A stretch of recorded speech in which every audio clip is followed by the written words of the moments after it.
তোমরা সবসময় 25 এর টার্গেট করবে না। দেখো কেন বলছি এই কথা, কারণ শেষ সময় আসে আমি এই কথা কেন বলছি, আগে বললাম যে 25 এ 25 দিতে হবে। দেখো তোমাকে আমি বলি 25 এ 25 টা খুব রাইট করা খুব টাফ, সো মাচ টাফ।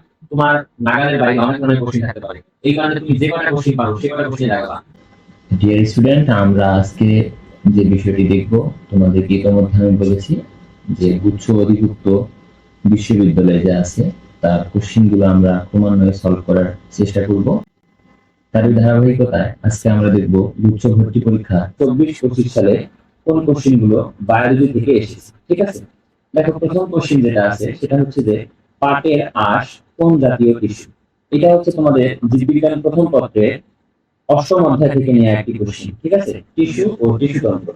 দেখো এখানে রাইট অ্যান্সার কি হবে ভাইয়া বলো দেখি। এখানে রাইট অ্যান্সার হচ্ছে সেকেন্ডারি ফ্লোয়েম টিস্যু। এখন আসো কেন সেকেন্ডারি ফ্লোয়েম টিস্যু, তোমরা জানো সেকেন্ডারি ফ্লোয়েম যে টিস্যু আছে সেই সেকেন্ডারি ফ্লোয়েম টিস্যুতে কিন্তু উদ্ভিদের এটা হচ্ছে গৌণ বৃদ্ধি ঘটে। কি ঘটে? গৌণ বৃদ্ধি। এবং মনে রাখবা পাটের ক্ষেত্রে এখান থেকে বাস্ট ফাইবার একটা জিনিস পাওয়া যায়। কি পাওয়া যায় বলো? Bast fibre. Bast fibre. ঠিক আছে, তাহলে আমাদের মনে রাখতে হবে পাটের আঁশ কোন জাতীয় টিস্যু বলো? Secondary phloem tissue. ওকে, আমাদের 2 নাম্বার যেটা আছে, 2 নাম্বার কোশ্চেন কি আছে বলো দেখি। 2 নাম্বার কোশ্চেন হচ্ছে উদ্ভিদ কোষের প্রাথমিক উদ্ভিদ কোষের প্রাথমিক প্রাচীরে কোন উপাদানটি থাকে বা উপাদান কোনটি। দেখো উদ্ভিদ কোষের প্রাথমিক প্রাচীর যেটা আছে তোমরা কোষ ও কোষের গঠন অধ্যায়ে পেয়ে যাবা। দেখো এখানে রাইট উত্তর হচ্ছে ভাইয়া, এখানে রাইট উত্তর হচ্ছে আমাদের সি, কি হেমিসেলুলোজ। কি বলো? হেমিসেলুলোজ। এখন আসো যে আর কি কি প্রাথমিক উপাদানের মধ্যে পাওয়া যাবে, মনে রাখবা cellulose, cellulose, hemicellulose, hemicellulose, cellulose এবং গ্লাইকো গ্লাইকোপ্রোটিন। ঠিক আছে, তাহলে এই তিনটা মিলে হচ্ছে আমাদের কি করে বলো?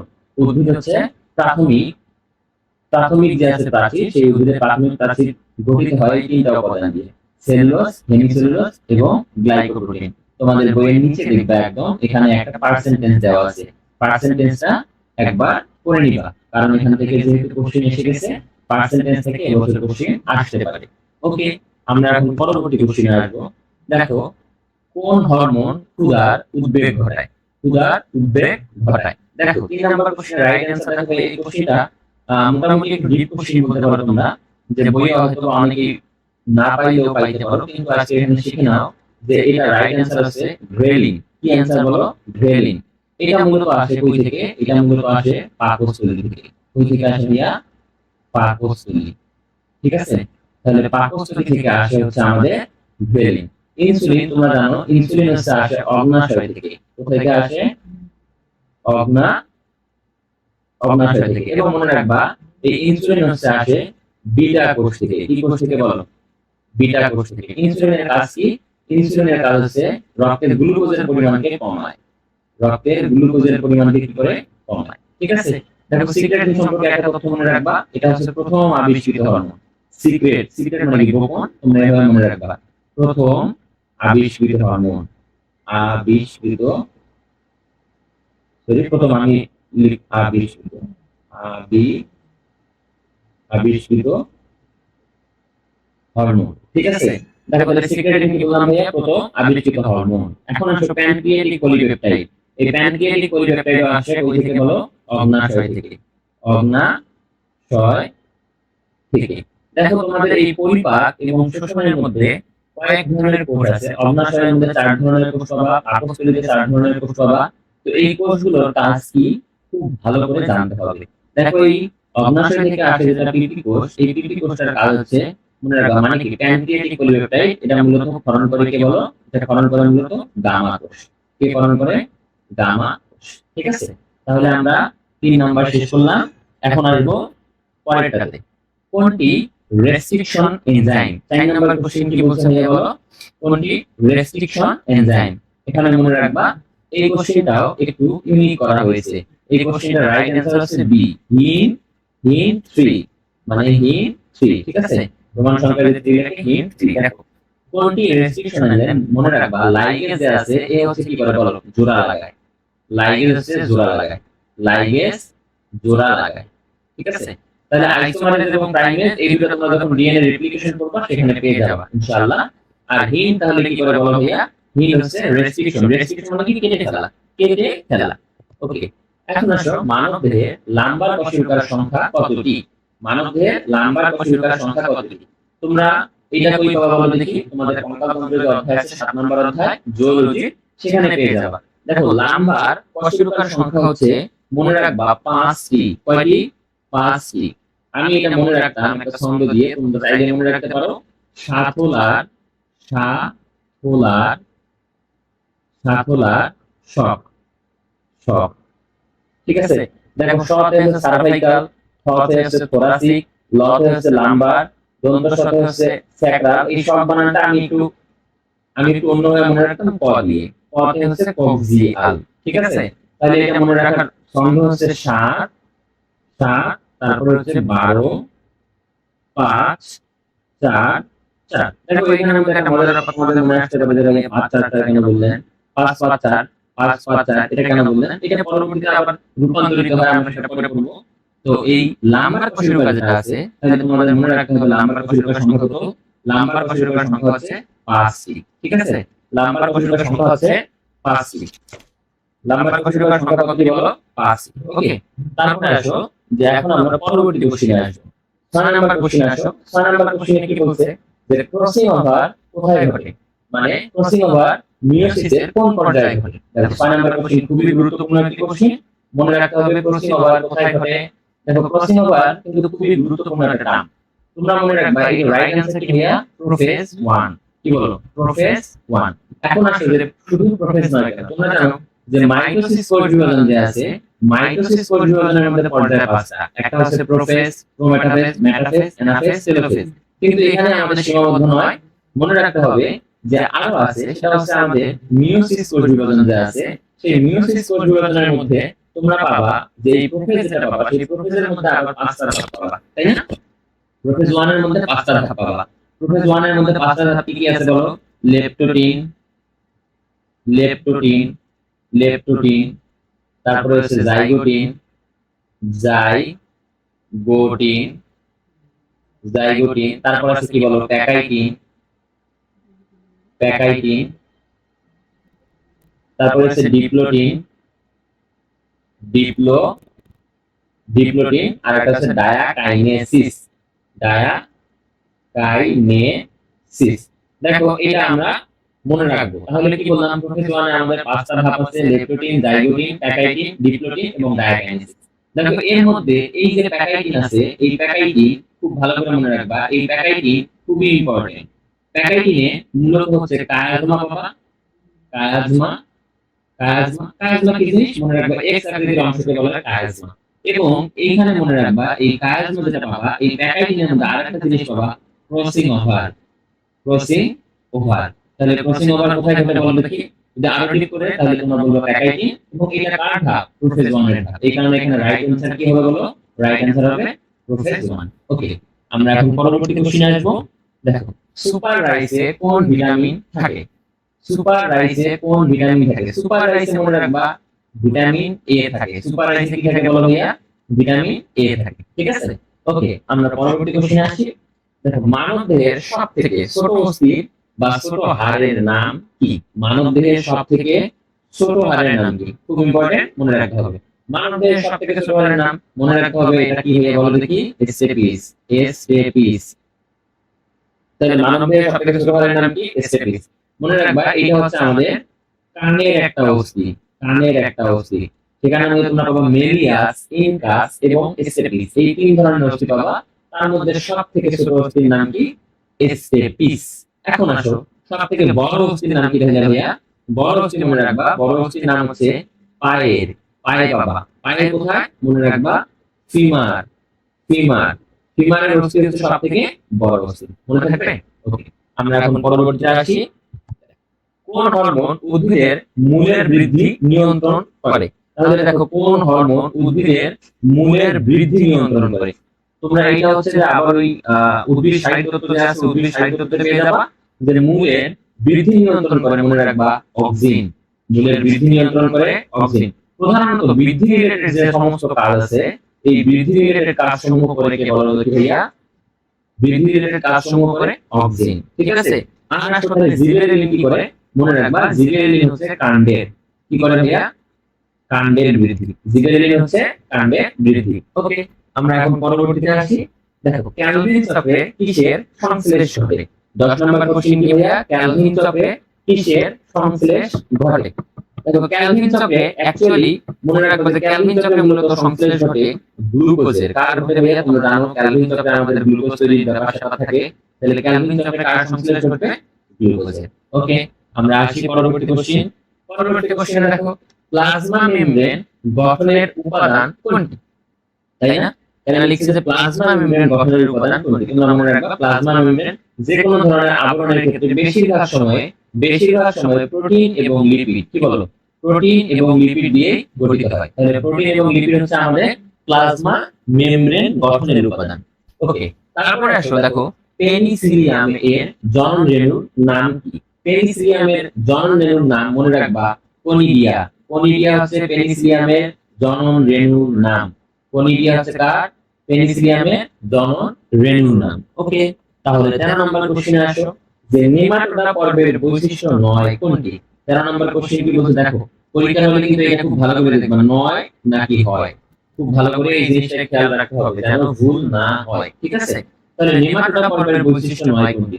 তোমাদের এটা জীববিজ্ঞানের দ্বিতীয় পত্রের প্রথম চ্যাপ্টার থেকে কোশ্চেনটা নেয়া। তোমরা এখান থেকে পরিফেরা, তারপরে সেনিটারিয়া, প্লাটিহেলমিনথিস, একাইডার্মাটা, মোলাস্কা, আর্থ্রোপোডা, এই সকল পর্বের বৈশিষ্ট্যগুলো খুব ভালো করে পড়বা। ঠিক আছে, খুব ভালো করে পড়বা, কারণ বৈশিষ্ট্য থেকে একটা কোশ্চেন আসবে। বৈশিষ্ট্য থেকে একটা কোশ্চেন আসবে। ওকে, দেখো, নেমাটোডা পর্বের বৈশিষ্ট্য 9 কোনটি? এখানে জানতে চাইছে 9 কোনটি। মনে রাখবা, দেখো সুডোসিলোমেট যে আছে, এই সুডোসিলোমেট মনে রাখবা এ হচ্ছে আমাদের নেমাটোডা পর্বের বৈশিষ্ট্য। তার মানে রাইট অ্যান্সার এখানে 9। কিন্তু বেসিক্যালি নেমাটোডা পর্বের বৈশিষ্ট্য কিন্তু সুডোসিলোমেট মানে কি? ভ্রান্ত সিলম, ভ্রান্ত বা অপ্রকৃত। আমি লিখলাম অপ্রকৃত, অপ্রকৃত বা ভ্রান্ত, ভ্রান্ত বা মিথ্যা, সব কিছু মানে হচ্ছে সুডো। এটা হচ্ছে সুডো। তাইলে সুডোসিলম, অপ্রকৃত সিলম বা মিথ্যা সিলম যাই বলুক না কেন, তোমাকে মনে রাখতে হবে সেটা নেমাটোডা পর্বের বৈশিষ্ট্য। ওকে, তারপরে দেখো, এদের মধ্যে কিউটিকল পাবা। এখন আসো, দেহ নলাকার। মনে রাখবা এদের দেহ নলাকার। এবং আরেকটা কথা খুব ভালো করে মনে রাখবা, নলের ভিতর নল, নলের ভেতর নল। তাহলে নলের ভিতর নল যদি বলে কখনো, তাহলে বুঝবা যে এটা হচ্ছে নেমাটোডা পর্বের বৈশিষ্ট্য। তাহলে এখানে রাইট অ্যান্সার তোমরা এখন সবাই দেখতে পাচ্ছো, এটা হচ্ছে বহু সংবহন তন্ত্র। বহু সংবহন তন্ত্র কি নেমাটোডা পর্বের বৈশিষ্ট্য নয়। ওকে, আমরা পরবর্তী প্রশ্নে আসবো। দেখো, কোন অঙ্গাণুটি অটোফেগির সাথে জড়িত? অটোফেগি মানে হচ্ছে নিজেকে ভক্ষণ করে, নিজেকে ভক্ষণ করে। তার মানে আত্মঘাতীও বলতে পারি আমরা, তাই না? মনে রাখবা, অটোফেগি হচ্ছে আমাদের লাইসোজোম। এই লাইসোজোম যখন হচ্ছে কি এর কাজ শেষ হয়ে যায়, তখন সে নিজেকে হজম করে ফেলে। এই কারণে একে আমরা বলি আত্মঘাতী থলিকা বা অটোফেগি করতে পারে লাইসোজোম। ওকে, আসো 15 নাম্বার কোশ্চেনে আসো। 15 নাম্বার কোশ্চেন কি বলতে দেখো, প্রোটিন সংশ্লেষে কোনটিকে সমাপ্তি কোডন বলা হয়? তোমাদেরকে আমি বহুবার বলেছি যে কোডন, এই কোডনের মধ্যে কয়েকটা জিনিস খুব ভালো করে মনে রাখতে। তার মধ্যে কি বলছি যে শুরু বা স্টার্ট কোডন, শুরু বা স্টার্ট কোডন শুধু আছে কয়টা বলো? একটা। এটার নাম কি? এ শুরু বা স্টার্ট কোডন। তার নাম কি বলো? এ ইউ জি। এটাকে আমরা সংক্ষেপে বলি মেথিওনিন, বা এটাকে আমরা বলতে পারি মেথি। ঠিক আছে, মেথি। দেখো, এটা খুবই ইম্পর্টেন্ট, বারবার বলতেছি যে 64টা কোডন আছে আমাদের, তার মধ্যে 4টা কোডন মনে রাখা তোমাদের জন্য ফরজে আইন। এটা মনে রাখতেই হবে, না হলে কিন্তু তুমি এক মার্ক মিস করলেও করতে পারো। দেখো, তার পরবর্তীতে আরেকটা কোশ্চেন, যে তাহলে হয় ইন কোডন বা সমাপ্তি কোডন। ইন কোডন বা সমাপ্তি কোডন, তাহলে ইন কোডন বা সমাপ্তি কোডন কি কি আছে? মনে রাখবা U A G are you G এ, এই তিনটা হচ্ছে ভাইয়া ইন কোডন। থাকবে মনে? ইউ এ জি এবং ইউ জি এ, এই তিনটা হচ্ছে ইন কোডন। এখন দেখো তো, প্রথমটা হচ্ছে মেথিওনিন, তার মানে এটা না। তারপরে ইউ এটা তো না কোনোভাবেই না, ইউ এটা কোনোভাবেই না, তাহলে রাইট অ্যান্সার আমাদের কি ইউ এ জি। তাহলে রাইট অ্যান্সার আমরা পেয়ে গেছি। তাহলে আমরা পরের কোশ্চেনে যাই। পরের কোশ্চেন দেখো, কোনটি গোলাকার ভাইরাসের উদাহরণ নয়? তোমরা দেখবা তোমাদের এই অণুজীব অধ্যায় থেকে অনেক ধরনের ভাইরাস এবং ব্যাকটেরিয়া আছে, অনেক কষ্ট হলে এগুলো মনে রাখতে হবে, কারণ সেখান থেকে দেখা যায় হর হামেশা বা প্রতি বছর এই কোশ্চেন চলে আসে, ঠিক আছে? তাহলে ভাইরাস এবং ব্যাকটেরিয়ার উদাহরণগুলো খুব ভালো করে মনে রাখতে হবে। দেখো এখানে কি বলছে, গোলাকার গোলাকার ভাইরাস নয় কোনটি? দেখো এখানের মধ্যে ডেঙ্গু, পোলিও এবং এইচআইভি, সাথে টিআইভি, এই সবগুলা হচ্ছে আমাদের গোলাকার। সবগুলা কি বলো ভাইয়া? গোলাকার। তাহলে নয় কোনটা? নয় হচ্ছে হারপিস আর হচ্ছে ভ্যাকসিনিয়া। ভ্যাকসিনিয়া হচ্ছে বহুভুজাকার, ভ্যাকসিনিয়া, ঠিক আছে? ভ্যাকসিনিয়া এরা হচ্ছে গোলাকার নয়। ওকে, আমরা পরবর্তী কোশ্চেনে আসি। দেখো কোন অণুতে ওভারলিপ লুপ আছে? কোন অণুতে ওভারলিপ লুপ আছে? দেখো এই ওভারলিপ তোমরা হয়তো অনেকে স্কিপ করছো, তাই হয়তো তোমাদের কাছে আননোন লাগতে পারে।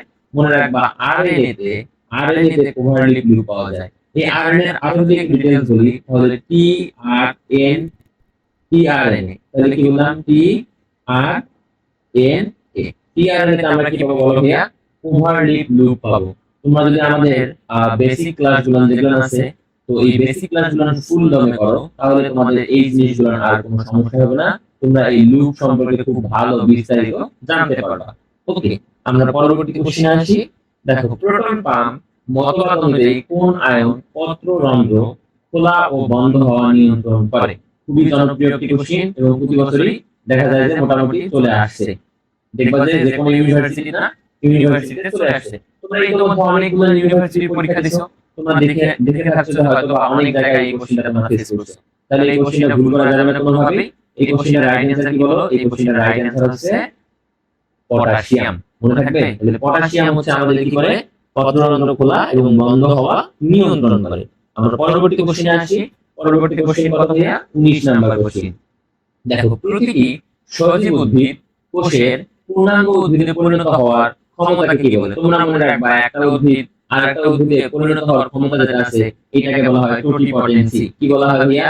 টোটিপটেন্সি। দেখো এখানের মধ্যে আমাদের নাম একটু আবার ওরা দুইটা একই রকম রাখছে, যদিও তোমরা এখানে মধ্যে দেখবা টোটিপটেন্সি। এই নাম্বার দেখো, এই নাম্বার হচ্ছে টোটিপটেন্সি। পরেরটা সি নাম্বার অথবা তোমরা একই নাম পাবা। তো এটা হচ্ছে একটু হয়তো টাইপিং মিস্টেক, কিন্তু টোটিপটেন্সি যদি তুমি পাও তাহলে রাইট অ্যান্সার দাঁড়ায় দিবে কি? টোটিপটেন্সি। ওকে, তাহলে 20 নাম্বার কোশ্চেনে আসো, যে হিমোফিলিয়া কোন ধরনের বংশগত রোগ? তোমরা এটা জিন তত্ত্ব ও বিবর্তন, খুবই ইম্পর্টেন্ট একটা অধ্যায়। জিন তত্ত্ব একটা কোশ্চেন মাস্ট বি পাবা।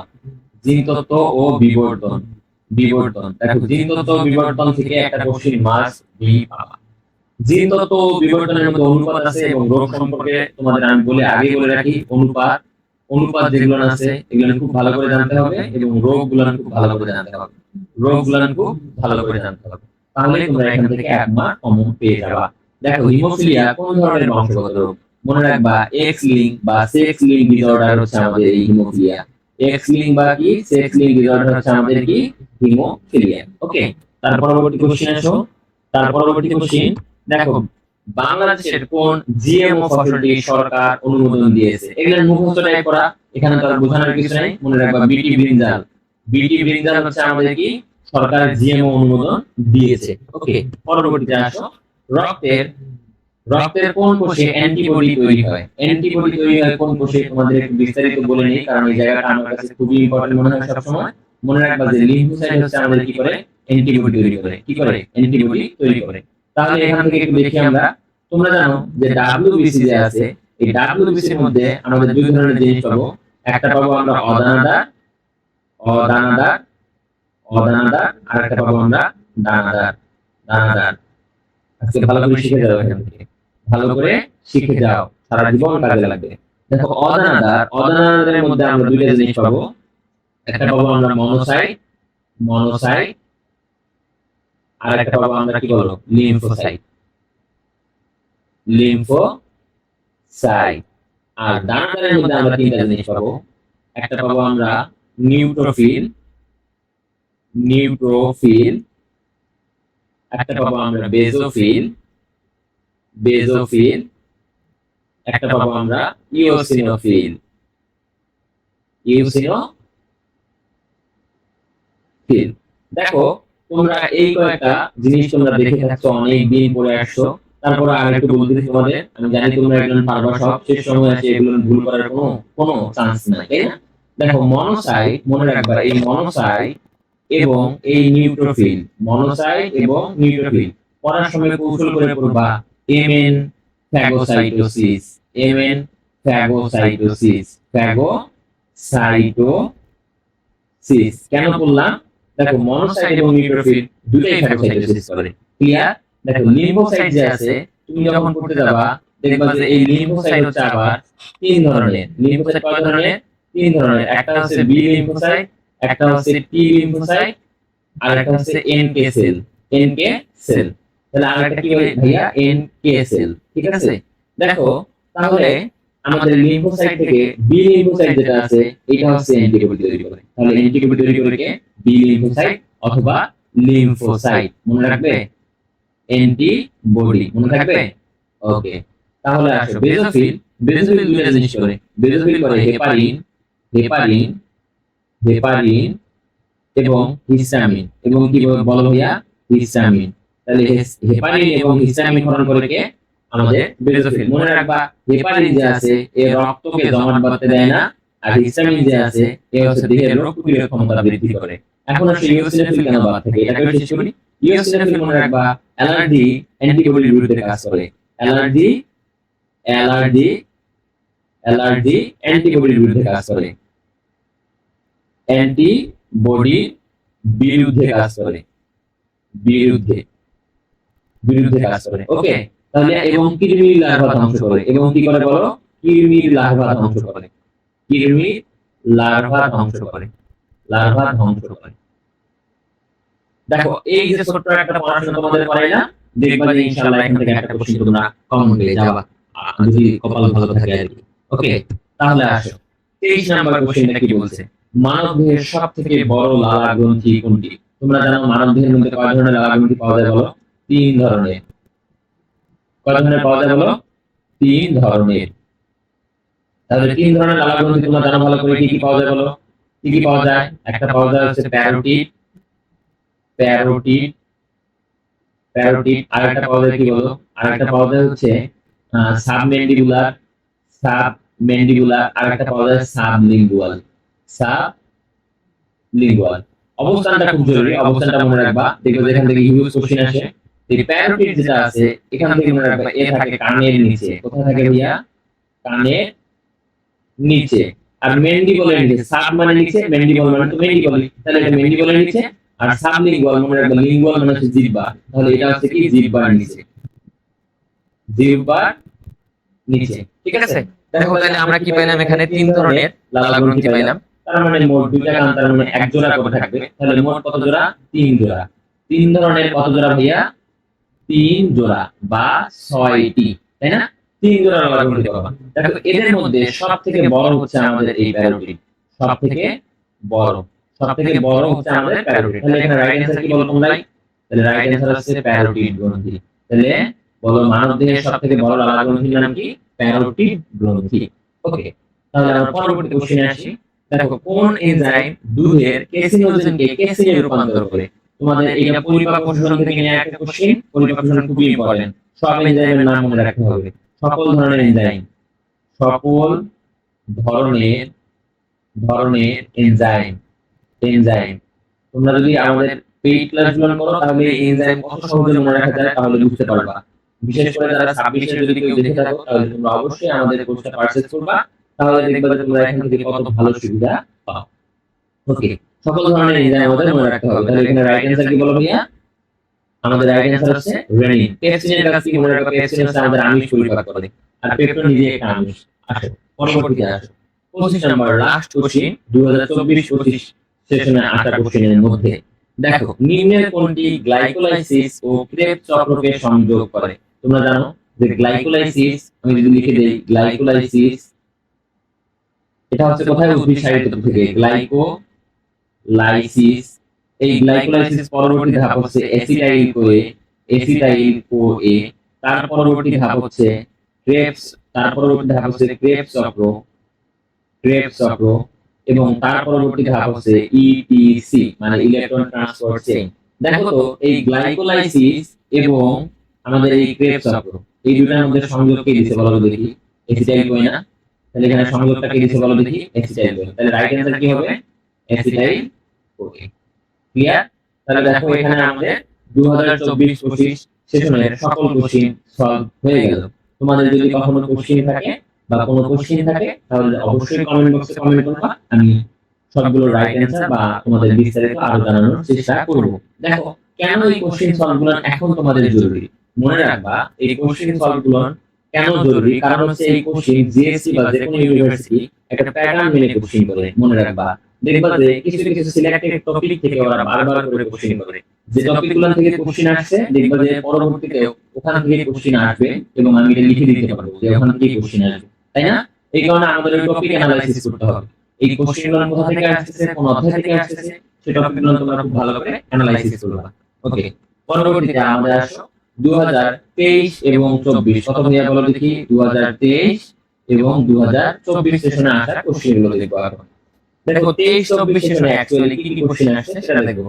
দেখো মাইটোসিসের কোন ধাপে অ্যাস্টার রশ্মি নির্গত হয়? দেখো প্রথম প্রশ্ন হচ্ছে আমাদের মাইটোসিসের কোন ধাপে অ্যাস্টার রে বা অ্যাস্টার রশ্মি নির্গত হয়? তোমরা এটা কি জানো সবাই? প্রোমেটাফেজ ধাপে অ্যাস্টার রশ্মি নির্গত হয়। প্রোমেটাফেজ ধাপে অ্যাস্টার রশ্মি নির্গত হয়। সেন্ট্রিওল যে আছে আমাদের, ধরো যে এটা কোষ, একদম দেখো সেন্ট্রিওল, এখান থেকে মূলত আমাদের প্রাণী কোষের বেলায় কি হয়? অ্যাস্টার রশ্মি নির্গত হয়। ঠিক আছে?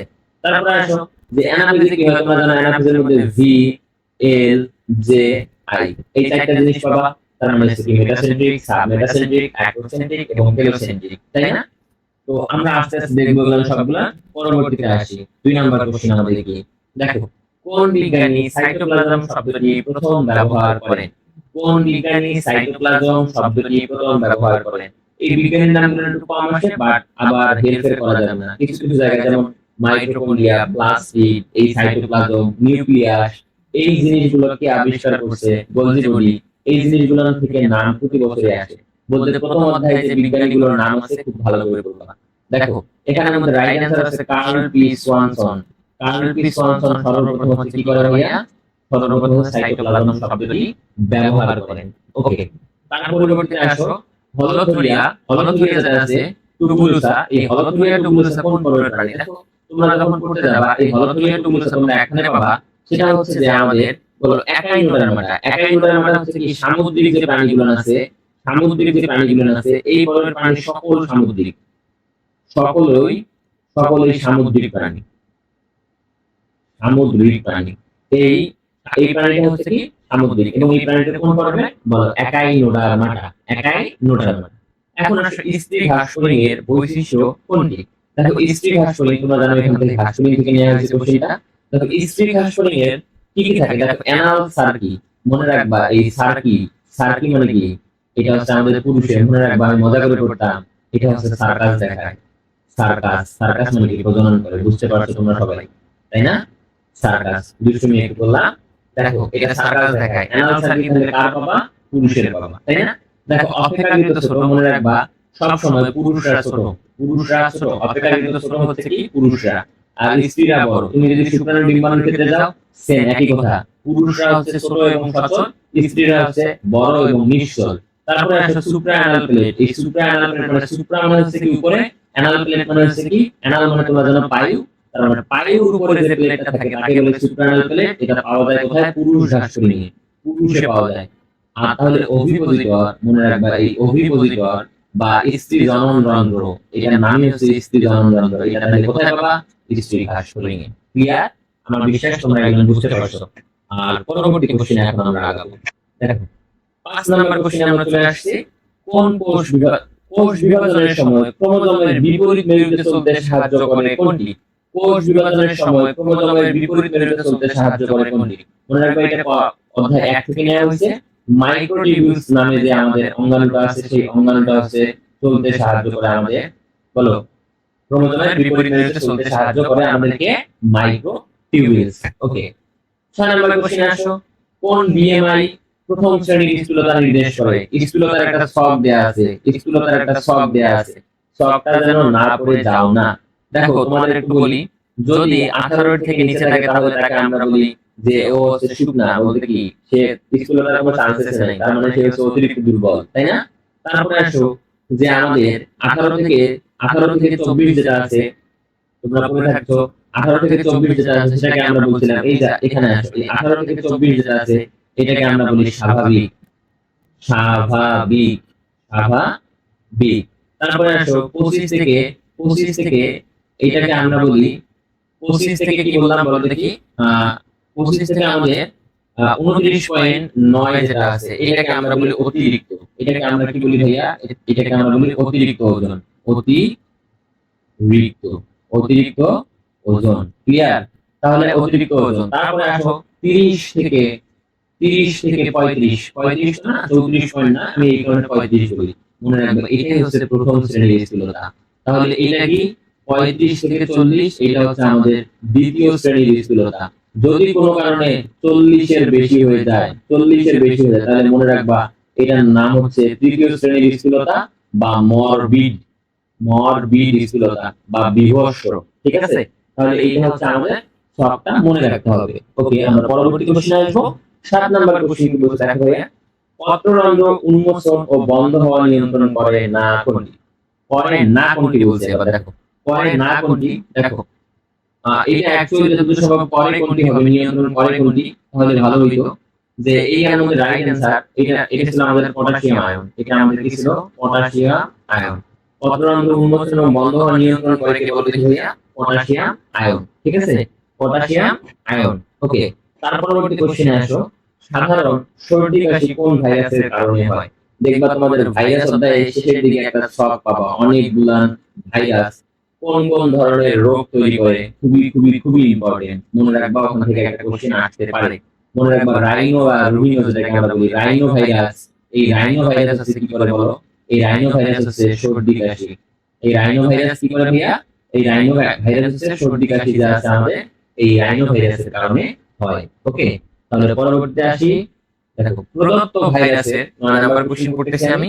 প্রদত্ত ভাইরাসগুলোর মধ্যে সবথেকে ছোট কোনটি? সবথেকে ছোট কোনটি? মনে রাখবা যে এই যে মোজাইক ভাইরাস এবং করোনা ভাইরাস এগুলো হচ্ছে সবথেকে বড়, এগুলো মোটামুটি 100 প্লাস। তাহলে ছোট কোনটা? Foot and mouth. গরুর এই ফুট এন্ড মাউথ রোগ হয়, যেটা গরুর ফুট এন্ড মাউথ। এই ফুট এন্ড মাউথ মনে রাখবা, এই ফুট এন্ড মাউথ হচ্ছে এর 8 থেকে, এই ভাইরাসের দৈর্ঘ্য হচ্ছে 8 থেকে 10 ন্যানোমিটার, 8 থেকে 10 ন্যানোমিটার, এবং এইটা হচ্ছে সবথেকে ক্ষুদ্র। তাহলে এই ভাইরাসগুলোর মধ্যে সবথেকে ক্ষুদ্র ভাইরাস কোনটি ভাইয়া? গরুর ফুট এন্ড মাউথ রোগের ভাইরাস। ওকে, হৃদপেশির অবস্থা, হৃদপিণ্ডের 10 নম্বর কোশ্চেন দেখো, হৃদপিণ্ডের পেশির অবস্থা। পেশির অবস্থা তোমাদের আবার বলতেছি, রক্তের শেষের দিকে, রক্তের শেষের দিকে একটা ছক পাবা, যেখানের মধ্যে হৃদপিণ্ডের অনেক ধরনের রোগ নিয়ে কথাবার্তা বলা আছে। মনে রাখতে হবে খুব ভালো করে। দেখো এমআরআই যে আছে, এই এমআরআই হচ্ছে এখানে রাইট অ্যান্সার। এমআরআই হচ্ছে মনে রাখবা পেশির এই পেশির অবস্থা জানার জন্য ব্যবহার করা হয় এমআরআই। ইসিজি মনে রাখবা প্রাথমিক ভাবে যে হৃদপিণ্ডের প্রাথমিক অবস্থা জানা যায় হচ্ছে ইসিজি থেকে। তারপরে কার্যক্ষমতা জানা যায় হচ্ছে ইটিডি থেকে। কার্যক্ষমতা, হৃদপিণ্ডের কার্যক্ষমতা জানা যায় ইটিডি থেকে। তোমার হার্ট অ্যাটাক হয়েছে কিনা নিশ্চিত হওয়ার জন্য ট্রোপোনিন 1, তাহলে এটা নিশ্চিত হওয়ার জন্য। আর বাকি থাকে একটা, এর নাম হচ্ছে বিএনপি। আবার তোমরা ভাবিও না যে বাংলাদেশ ন্যাশনাল পার্টি, এটার কথা না। বিএনপি এক ধরনের পরীক্ষা, ঠিক আছে? এই বিএনপি হচ্ছে ফেইলিওর। এই হৃদপিণ্ডের ফেইলিওর হয়েছে কিনা সেটার জন্য নিশ্চিত হওয়া যায় বিএনপির মাধ্যমে। ওকে, তাহলে এই 10 নম্বরের কোশ্চেনটা অনেকগুলো তথ্য দিলাম, এই তথ্যগুলো খুব ভালো করে মনে রাখবা। এখন আসো পরবর্তী কোশ্চেন। পরবর্তী কোশ্চেন কি ভাইয়া বলো দেখি, যে 11 নম্বর কোশ্চেন বলছে কোনটি রক্তনালীর সংকোচন ঘটিয়ে রক্তপাত হ্রাস করে? এটা ম্যাথ কোশ্চেন। এটা অনেকই মেডিকেলেও আসছে এবং নিউজ ইউনিভার্সিটিতে এই কোশ্চেনটা ইতিমধ্যে এসে গেছে। খুব ইম্পর্টেন্ট একটা কোশ্চেন এবং এই কোশ্চেনটা প্রায়শই আসতে দেখা যায়। মনে রাখবা সেরোটোনিন। এই সেরোটোনিন হচ্ছে কি করে বলো? সেরোটোনিন হচ্ছে রক্তনালীর সংকোচন ঘটিয়ে রক্তপাত হ্রাস করে। একটু আগে তোমাদেরকে আমি দেখাইছি বেজোফিল থেকে যে হিস্টামিন আসে, এ কি করে দেহের রোগ প্রতিরোধ ক্ষমতা বৃদ্ধি করে। তারপরে যে হেপারিন আসে, হেপারিন কি করে বলো, রক্ত জমাট বাঁধতে দেয় না, তাই না? ওকে, আমরা পরবর্তী কোশ্চেনে আসি। দেখো, ডিএনএ হেলিকেজের কাজ কোনটি? ডিএনএ হেলিকেজের কাজ কোনটি? মনে রাখবা, ডিএনএ হেলিকেজের কাজ হচ্ছে, এই ডিএনএ হেলিকেজের কাজ হচ্ছে প্যাচ খোলা। কি বলো? প্যাচ খোলা। ডিএনএ হেলিকেজের কাজ কি? প্যাচ খোলা। ডিএনএ হেলিকেজের কাজ কি বলো? প্যাচ খোলা। আর প্রুফ রিডিং যেটা আছে, মনে রাখবা, এটা করে পলিমারেজ। প্রুফ রিডিং করে কে বলো? পলিমারেজ।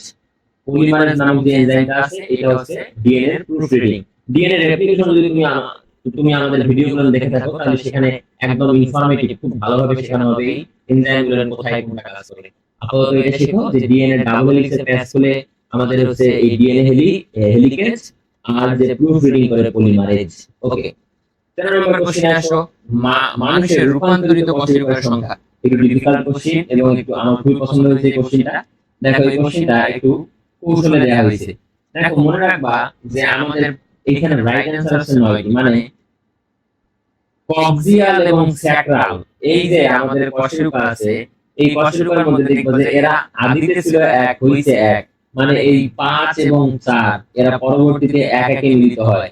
এই কারণে বলছে মানুষের রূপান্তরিত কশেরুকার সংখ্যা। তাহলে এই দুটোর প্লাস কত বলো দেখি ভাইয়া? 9। তাহলে রাইট অ্যান্সার কতটি? 9টি। খুবই ইন্টারেস্টিং কোশ্চেন, খুব ভালো করে পড়বা। ওকে, দেখো, হ্যামস্ট্রিং পেশি কোনটি? এটাও হচ্ছে আমাদের কঙ্কালতন্ত্র থেকে নেয়া। হ্যামস্ট্রিং পেশি কোনটি, তাই না? মনে রাখবা, এখানে রাইট অ্যান্সার হচ্ছে কি ভাইয়া বলো দেখি, তোমরা বলো দেখি কমেন্টে, আমি একটু পরে বলি। পারবা? দেখো, এটা হচ্ছে বাইসেপস ফিমোরিস। কি বলো? Biceps femoris. হ্যামস্ট্রিং পেশি হচ্ছে কি? Biceps femoris. ওকে, দেখো, উর্বরাকৃতির প্রক্রিয়ায় হাইড্রা উপকূলীকে বিভাজন কয়টি বিন্দু তৈরি করে? খুবই কঠিন একটা কোশ্চেন, আমাদের সিলেবাসের একটু একটু ডিফিকাল্ট কোশ্চেন, এটা একটু মুখস্থ করে নাও। এটা রাইট অ্যান্সার আছে, এর রাইট অ্যান্সার আছে কি ভাইয়া? 2টা। কয়টা? 2টা। এটা রাইট অ্যান্সার আছে কয়টা ভাইয়া? 2টা। ওকে, পরবর্তীতে আসো। দেখো, রুই মাছের কোথায় কার্বন ডাই অক্সাইড যুক্ত রক্ত থাকে? রুই মাছের কোথায় কার্বন ডাই অক্সাইড যুক্ত রক্ত থাকে? দেখো, রুই মাছের কোথায় কার্বন ডাই অক্সাইড যুক্ত থাকে? বহির্বাহী ব্রাঙ্কিয়াল ধমনী। খুব ভালো করে মনে রাখো, বহির্বাহী ব্রাঙ্কিয়াল ধমনীতে কার্বন ডাই অক্সাইড যুক্ত রক্ত থাকে। বহির্বাহী ব্রাঙ্কিয়াল ধমনীতে কার্বন ডাই অক্সাইড যুক্ত রক্ত থাকে। দেখো, তারপর এফিনেফ্রিন হরমোন কোনটি নিয়ন্ত্রণ করে? দেখো, তুমি যদি পরিপাক শোষণ করতে যাও, দেখবা যকৃতের সঞ্চয়ী এবং বিপাকীয় ভূমিকা আছে। সেই যকৃতের বিপাকীয় ভূমিকাতে যখন তুমি আগাবা, তখন দেখবা যে এখান থেকে একটা কোশ্চেন খুবই জনপ্রিয়, যে গ্লাইকোজেনোলাইসিস, মানে হচ্ছে কি গ্লাইকোজেন ভেঙে গ্লুকোজে পরিণত হয়। এখানে কি হয়? গ্লাইকোজেন ভেঙে কি হয়? গ্লুকোজে পরিণত হয়। গ্লুকোজে পরিণত হয়। এইটাতে সাহায্য করে এই এপিনেফ্রিন। Epinephrine, clear? এটাতে সাহায্য করে কে ভাইয়া? এপিনেফ্রিন। এবং একটা মজার কথা, এখানে সাহায্য করে গ্লুকাগন। গ্লুকাগন এই প্রক্রিয়াটাতে সাহায্য করে। আর ঠিক যদি এই গ্লুকোজ থেকে গ্লাইকোজেন তৈরি হয়, তাহলে সেখানে সাহায্য করে ইনসুলিন। সেখানে সাহায্য করে কে ভাইয়া? ইনসুলিন। Insulin, clear? ওকে, আমরা পরবর্তী কোশ্চেন আগাই। দেখো, পয়েসি গোত্রের উদ্ভিদ কোনটি? মনে রাখবা, পয়েসি গোত্রের উদ্ভিদ মানে হচ্ছে ঘাস জাতীয় উদ্ভিদ। ঘাস। তাহলে এখানে দেখো তো, বাঁশ হচ্ছে ঘাস জাতীয় উদ্ভিদ, এটা আমাদের মনে রাখতে হবে। বাদ বাকি সবগুলো হচ্ছে আমাদের পয়েসি গোত্রের না, মালভেসি গোত্রের। ওকে, তাহলে আসো পরবর্তী কোশ্চেনে আসি। পরবর্তী কোশ্চেনে দেখো কি বলছে। ক্রেবস চক্রের অন্তরালে সাকসিনিক অ্যাসিডকে আলফা কিটোগ্লুটারিক অ্যাসিডে পরিণত করে কোনটি? ক্রেবস চক্রের মধ্যে এনজাইমগুলো আছে, খুব ভালো করে পড়বা। যে কয়টা এনজাইম আছে একটু ভালো করে মনে রাখতে হবে, না হলে কিন্তু তুমি ধরা খেয়ে যাবা। মনে রাখবা, এখানে কাজ করে D carboxylase. D carboxylase enzyme কাজ করে কে? ডি কার্বক্সিলেজ এনজাইম কাজ করে যে সাকসিনিক অ্যাসিডকে আলফা কিটোগ্লুটারিক অ্যাসিডে পরিণত করতে। ওকে, আসো। মধ্যকর্ণের সংক্রমণের জন্য দায়ী কে? মধ্যকর্ণের সংক্রমণের জন্য দায়ী, মনে রাখবা, স্ট্রেপ্টোকক্কাস নিউমোনিয়া। স্ট্রেপ্টোকক্কাস নিউমোনিয়া, ঠিক আছে? এর মুখস্থটা একবার একটু তোমাদের কষ্ট করে পড়তে হবে। ওকে, 11 নম্বরে দেখো, রক্তের মাধ্যমে বেশিরভাগ কার্বন ডাই অক্সাইড কোন প্রক্রিয়ায় পরিবহন হয়? এটা হচ্ছে ম্যাথ কোশ্চেন ছিল। দেখো তোমাদের কোশ্চিনে আবার দিয়ে দিছে, মনে রাখবা বাইকার্বনেট যৌগরূপে 65% এর মতো, কত 65% বাইকার্বনেট যৌগরূপে। তাহলে রাইট অ্যান্সার কি বলো? বাইকার্বনেট যৌগরূপে। ওকে, পরবর্তীতে আসো। দেখো অঙ্গের প্রতিস্থাপন সম্ভব কোন পদ্ধতিতে? অঙ্গের প্রতিস্থাপন সম্ভব, মনে রাখবা অঙ্গের প্রতিস্থাপন সম্ভব stem cell, stem cell, stem cell. Okay, তাহলে 22 নাম্বার গেল। তার পরবর্তীতে আসো যে হিমোলাইটিক ডিজিজ অফ নিউবর্ন এর জন্য কোনটি দায়ী? হিমোলাইটিক ডিজিজ অফ নিউবর্ন এর জন্য কোনটি দায়ী? এটা হচ্ছে আমাদের জিনগত বিবর্তন থেকে নেওয়া এই রিসার্চ ফ্যাক্টর, এটা বানর থেকে আসছে, রিসার্চ নামে এক ধরনের বানর থেকে এটা আসছে। তাহলে রিসার্চ ফ্যাক্টর হচ্ছে আমাদের এই হিমোলাইটিক ডিজিজ অফ নিউবর্ন এর জন্য দায়ী।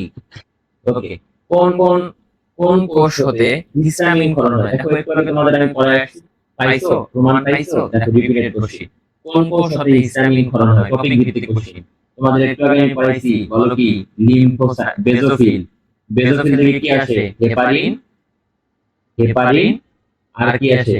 Histamine, histamine, histamine. দেখছো একই কোশ্চেন বারবার করতেছে। মনোসাইট কি করে? মনোসাইট আর নিউট্রোফিল তোমাদের শিখাইছি, এটা হচ্ছে ফ্যাগোসাইটোসিস, ফ্যাগোসাইটোসিস, সাইটোসিস মানে জীবাণু ভক্ষণ, জীবাণু ভক্ষণ। তাহলে লিম্ফোসাইট কি করে? অ্যান্টিবডি তৈরি করে, অ্যান্টিবডি তৈরি করে, অ্যান্টিবডি তৈরি করে। ক্লিয়ার? ওকে, আমরা পরবর্তী কোশ্চেনে আগাই। দেখো ব্যারো রিসেপ্টর কি? রক্তের একটা কোশ্চেন। ব্যারো রিসেপ্টর মনে রাখবা সংবেদী স্নায়ুর প্রান্ত, সংবেদী স্নায়ুর প্রান্ত। ঠিক আছে, তাহলে এই সংবেদী যান্ত্রিক প্রান্ত যেটা আছে এটাই হচ্ছে আমাদের রাইট অ্যান্সার। এর মাধ্যমে আমাদের কি হলো 23-24 সালে আসা সকল ধরনের কোশ্চেন আমাদের সলভ। ওকে, তাহলে আমরা পরবর্তীতে দেখবো কত 22-23 সালের কোশ্চেন। তার আগে কিছু কথা বলি ভাইয়া, কেন এই ক্লাসগুলো বা কেন এই ভিডিওটা তোমার জন্য জরুরি জানো? কারণ হচ্ছে যে এই কোশ্চেন গুলো যদি তুমি সলভ করো তাহলে তুমি টপিক গুলো বুঝতে পারবা যে টপিক কোন টপিক থেকে বেশি কোশ্চেন আসতেছে। আর এইটা বিশ্লেষণ করা বা এইটা অ্যানালাইসিস করা খুবই জরুরি, কারণ তুমি সব পড়ে শেষ করতে পারবে না। শেষ সময়ে তোমার টপিক যদি তুমি ধরে ধরে অ্যানালাইসিস করতে পারো বা ধরে ধরে একবার রিভিশন করতে পারো, দেখবা তুমি মোটামুটি মোটামুটি 15 থেকে 20টা এমসিকিউ এর মতো তুমি কভার আপ করতে পারবা। মনে রাখবা যে তোমার যে পরীক্ষায় কোশ্চেন আসে এই কোশ্চেনের মধ্যে তুমি প্রতিটা সাবজেক্টে যদি 15 থেকে 20 পর্যন্ত তুলতে পারো তাহলে তুমি জিএসসি তে টপ টপ করবা, জিএসসি তে টপ করবা। তোমার 25-এ 25 পাইতে হবে এমন কোনো কথা নেই। ক্লিয়ার? 25-এ 25 পাইতে হবে এমন কোনো কথা নেই। তুমি যদি এই এভারেজ রেশিওটা কত 15 থেকে 20 রাখতে পারো তাহলে তুমি ধরে নাও তুমি টপ একটা ইউনিভার্সিটিতে চান্স পাবা। সেটা কিসের ক্ষেত্রে? ফিজিক্সের ক্ষেত্রে, কেমিস্ট্রির ক্ষেত্রে, বায়োলজির ক্ষেত্রে এবং ম্যাথের ক্ষেত্রে। এই চারটা হিসাব করলে দেখো 15 করে ধরলে তোমার 60 মার্ক, ভাই 60 প্লাস মার্ক হলে জিএসসি তে অনেক মার্ক এবং ভালো একটা ইউনিভার্সিটিতে টপ ক্লাস সাবজেক্ট নিয়ে তুমি করতে পারবা। ওকে, তাহলে আমরা পরবর্তী কোশ্চেন আগাই। পরবর্তী কোশ্চেন আমাদের তো এই শেষ 23-24-এ, আমরা এখন দেখবো 22-23। দেখো গুচ্ছ অধিভুক্ত বিশ্ববিদ্যালয়ে 22-23 এর আসা কোশ্চেন গুলো আমরা এখন সেটা দেখবো। দেখো তার মধ্যে প্রথমে আছে একটা কোশ্চেন, রিকম্বিনেন্ট ডিএনএ টেকনোলজির প্রয়োগে সৃষ্ট নতুন জীবকে কি বলা হয়? নতুন জীবকে কি বলা হয় বলো দেখি ভাইয়া। খুবই সহজ কোশ্চেন, ট্রান্সজেনিক বলা হয়, ট্রান্সজেনিক বলা হয়। তোমরা শুনছো না ট্রান্সজেন্ডার? তো এখানে একটু মনে রাখো ট্রান্সজেনিক বলা হয়। 2 নম্বরে আসো, রক্তকণিকার শ্বেত রক্তকণিকা শনাক্তকরণে কোনটি ব্যবহার করা হয়? একটু আগে যে তোমাকে আমি ডাব্লিউবিসি বা শ্বেত রক্তকণিকা সম্পর্কে বললাম, এইখানে মনে রাখবা লিশম্যান রঞ্জক। কি? লিশম্যান রঞ্জক। এই বিজ্ঞানী লিশম্যান রঞ্জক হচ্ছে একটা আবিষ্কার করেন, সেটা দিয়েই মূলত তিনি কি করছে? এই শ্বেত রক্তকণিকাকে হচ্ছে শনাক্তকরণ করছে। ঠিক আছে? ওকে, আমরা পরবর্তী কোশ্চেন। আচ্ছা এখানে তাহলে রাইট অ্যানসার কি ছিল বলো? লিশম্যান রঞ্জক। রাইট অ্যানসার কি ছিল? লিশম্যান রঞ্জক। দেখো ক্রিস্টাল ভায়োলেট যেটা আছে এটা হচ্ছে ব্যাকটেরিয়া শনাক্তকরণ, ব্যাকটেরিয়া, ব্যাকটেরিয়া, ব্যাকটেরিয়া। তারপরে আসলে স্যাফরান যেটা আছে এটা হচ্ছে ব্যাকটেরিয়া, এটা হচ্ছে ব্যাকটেরিয়া। তাহলে এগুলো মনে রাখতে হবে কিন্তু ভাইয়া, রঞ্জকগুলো খুবই ইম্পর্টেন্ট, মনে রাখতে হবে। দেখো দুটি পাশাপাশি কোষের প্রাচীরের কুপের সংযোগের মাধ্যমে কি স্থাপিত হয়? তোমরা জানো ধরো এটা একটা কোষ যদি হয়, এটা একটা কোষ যদি হয়, এদের মধ্যে যদি সংযোগ হয় তাহলে তাকে আমরা বলি সাইটোপ্লাজমীয় সংযোগ, তাই না? তাহলে এখানে রাইট অ্যানসার কি হবে বলো? তোমরাই বাবা, এটাকে হচ্ছে কি সাইটোপ্লাজমীয় সংযোগ বলা হয়। ক্লিয়ার? তাহলে আসো পরবর্তীতে কোশ্চেন। যে কোন প্রকারের প্রাণীদের দেহে পানি সংবহন তন্ত্র থাকে, কোন প্রাণীর দেহে পানি সংবহন তন্ত্র থাকে। একটু আগে তোমাকে একটা কথা বলছিলাম, মনে আছে? যে একাই ওটার মানে পরের প্রাণী, সকল প্রাণী সামুদ্রিক। তাহলে সকল প্রাণী যদি সামুদ্রিক হয় তাহলে বিশেষ বৈশিষ্ট্য পানি সংবহন তন্ত্র আমরা এখানে মধ্যেই পাবো। খুবই ইজি, খুবই ইজি। তারপরে দেখো আর্থ্রোপোডা, তোমরা আর্থ্রোপোডার অনেকগুলো বৈশিষ্ট্য, ধরো প্রজাপতি, তেলাপোকা, ঘাসফড়িং এর যত বৈশিষ্ট্য আছে সব আর্থ্রোপোডার বৈশিষ্ট্য। মলাস্কা কি? মলাস্কাতে মনে রাখবা শামুক, শামুক। শামুকের মধ্যে মনে রাখবা কি? মেন্টল নামক পদার্থ, মেন্টল, মেন্টল। আর একটা মনে রাখবা রেতি জিহ্বা, রেতি জিহ্বা, রেতি জিহ্বা। এই দুটো জিনিস মনে রাখো, দেখো মলাস্কা এখান থেকে আর বাইরে কোশ্চেন করবে না। ওকে, পরবর্তীতে আসো যে রুই মাছের পটকা ও অন্ত্রনালী সংযুক্ত হয় কোনটির মাধ্যমে? রুই মাছের পটকা ও অন্ত্রনালী যুক্ত হয় কোনটির মাধ্যমে? মনে রাখবা এটা রাইট অ্যান্সার কি ভাইয়া? নিউম্যাটিক নালী। তোমরা বইটা একটু খোলো, একটু বইটা খোলো, দেখবা যে পেয়ে যাবা নিউম্যাটিক নালী। ওকে, তারপর পরবর্তীতে আসো মানব দেহে টায়ালিন সক্রিয় হয় কোনটির প্রভাবে? টায়ালিন, দেখো টায়ালিন পাইছো না? টায়ালিন পরিপাক শোষণ থেকে নেয়া। দেখো একটু আগে বলছিলাম এনজাইম খুবই ইম্পর্টেন্ট। এই টায়ালিন আসে লালা রস থেকে। কই থেকে আসে? লালা রস থেকে। লালা রসে আরো একটা এনজাইম পাওয়া যায়। কি পাওয়া যায়? মল্টেজ। কি পাওয়া যায় ভাইয়া? মল্টেজ। তাহলে টায়ালিন আর মল্টেজ দুটোই পাওয়া যায় লালা রসে। মনে রাখবা এই টায়ালিনকে সক্রিয় করে ক্লোরাইড নামে, এই ক্লোরাইড যে আছে, ক্লোরাইড, এই ক্লোরাইড হচ্ছে টায়ালিন কে সক্রিয় করে। খুবই ইম্পর্টেন্ট, কয়েকবার আসছে। ওকে, 7 নম্বর কোশ্চেনে আসো। গ্লাইকোলাইসিস প্রক্রিয়ায় NAD+ বা NAD কে বিজারণের জন্য প্রয়োজন দুইটা প্রোটন, দুইটা প্রোটন মানে 2H+, দুইটা প্রোটন। খুবই খুবই খুবই গুরুত্বপূর্ণ এবং খুবই সহজ, তাই না? পরবর্তীতে আসো অতিরিক্ত শর্করা জাতীয় খাবার খেলে রক্তে কি বেড়ে যায়? দেখো তো কত ইজি কোশ্চেন। দেখো তো ইউরিক অ্যাসিড, এটা তো কোনোভাবেই না। তারপরে ক্রিয়েটিনিন, এটাও কোনোভাবেই না। তারপরে হচ্ছে কি লিপোপ্রোটিন, এটাও কোনোভাবে না। তাহলে লাইক অ্যান্সার ট্রাইগ্লিসারাইড, এটা সংক্ষেপ হচ্ছে টিজি। এটা সংক্ষেপ হচ্ছে কি? টিজি। অতিরিক্ত শর্করা খাবা তাহলে টিজি বেড়ে যাবে। এটা বেড়ে গেলে যত ধরনের অসুখ সব হবে। কি কি অসুখ? হার্ট অ্যাটাক, উচ্চ রক্তচাপ এবং স্ট্রোক যা আছে সবকিছু এই টিজি যদি বেড়ে যায় তাহলে হওয়ার চান্সেস অনেক বেশি। ওকে, তার পরবর্তী কোশ্চেনে আসো। অ্যাডামস অ্যাপেল কোথায় পাওয়া যায়? অ্যাডামস অ্যাপেল এই নামটা কই থেকে আসছে জানো? আমাদের মুসলিম যারা আছো, মুসলিমরা জানবা যে আমাদের প্রফেট ছিল যে তিনি ছিল আদম, তাই না? আমাদের প্রথম নবী হচ্ছে আদম। তো আদম তোমরা জানো জান্নাত থেকে বের হইছে কেমনে? যে উনি একটা হচ্ছে ফল খাইছে, ফল খাওয়ার পর গলায় আটকে গেছে। এই কারণে দেখবা পুরুষ মানুষের গলায় একটা উঁচু জায়গা থাকে, সেটাকে আমরা বলি অ্যাডামস অ্যাপেল, অ্যাডামস অ্যাপেল। তাহলে এই গলা মানে কি? ষড়যন্ত্র। গলা মানে কি? ষড়যন্ত্র। তাহলে ষড়যন্ত্রে কি বাবা? অ্যাডামস অ্যাপেল বাবা। ক্লিয়ার? ষড়যন্ত্রে কি বাবা বলো দেখি? অ্যাডামস অ্যাপেল বাবা। ওকে, মানব দেহে ন্যাচারাল কিলার সেল থেকে কোনটি নিঃসৃত হয়? মনে রাখবা ন্যাচারাল কিলার সেল থেকে পারফোরিন, পারফোরিন। এই পারফোরিন হচ্ছে আমাদের ন্যাচারাল কিলার সেল থেকে ক্ষরণ হয় বা নিঃসৃত হয়। ওকে, 11 নম্বর কোশ্চেন দেখো। মানবদেহের কোনটি সবথেকে শক্তিশালী ও দৃঢ় তরুণাস্থি? তোমরা মনে রাখবা ক্যালসিফাইড বা চুনময় যেটা আছে, ক্যালসিফাইড বা চুনময় মানে হচ্ছে হিউমেরাস এবং ফিমার। হিউমেরাস, হিউমেরাস কোথায় পাওয়া যায়? হাতের অস্থি। ফিমার কোথায় পাওয়া যায়? পায়ের অস্থি। এই দুটার মধ্যে পাওয়া যায় হচ্ছে ক্যালসিফাইড এবং এটা হচ্ছে সবথেকে শক্ত। এটা হচ্ছে কি? শক্ত। কেমন শক্ত? অস্থির মতো শক্ত, অস্থির মতো শক্ত, অস্থির মতো শক্ত। ক্লিয়ার? অস্থির মতো শক্ত। ওকে, পরবর্তীতে আসো। আরডি প্লাজমিডের বৈশিষ্ট্য কোনটি? আরডি প্লাজমিডের বৈশিষ্ট্য মনে রাখবা এরা হচ্ছে অ্যান্টিবায়োটিক প্রতিরোধী, অ্যান্টিবায়োটিক প্রতিরোধী। আরডি প্লাজমিড হচ্ছে অ্যান্টিবায়োটিক প্রতিরোধী। ওকে, পরবর্তী কোশ্চেন আসো।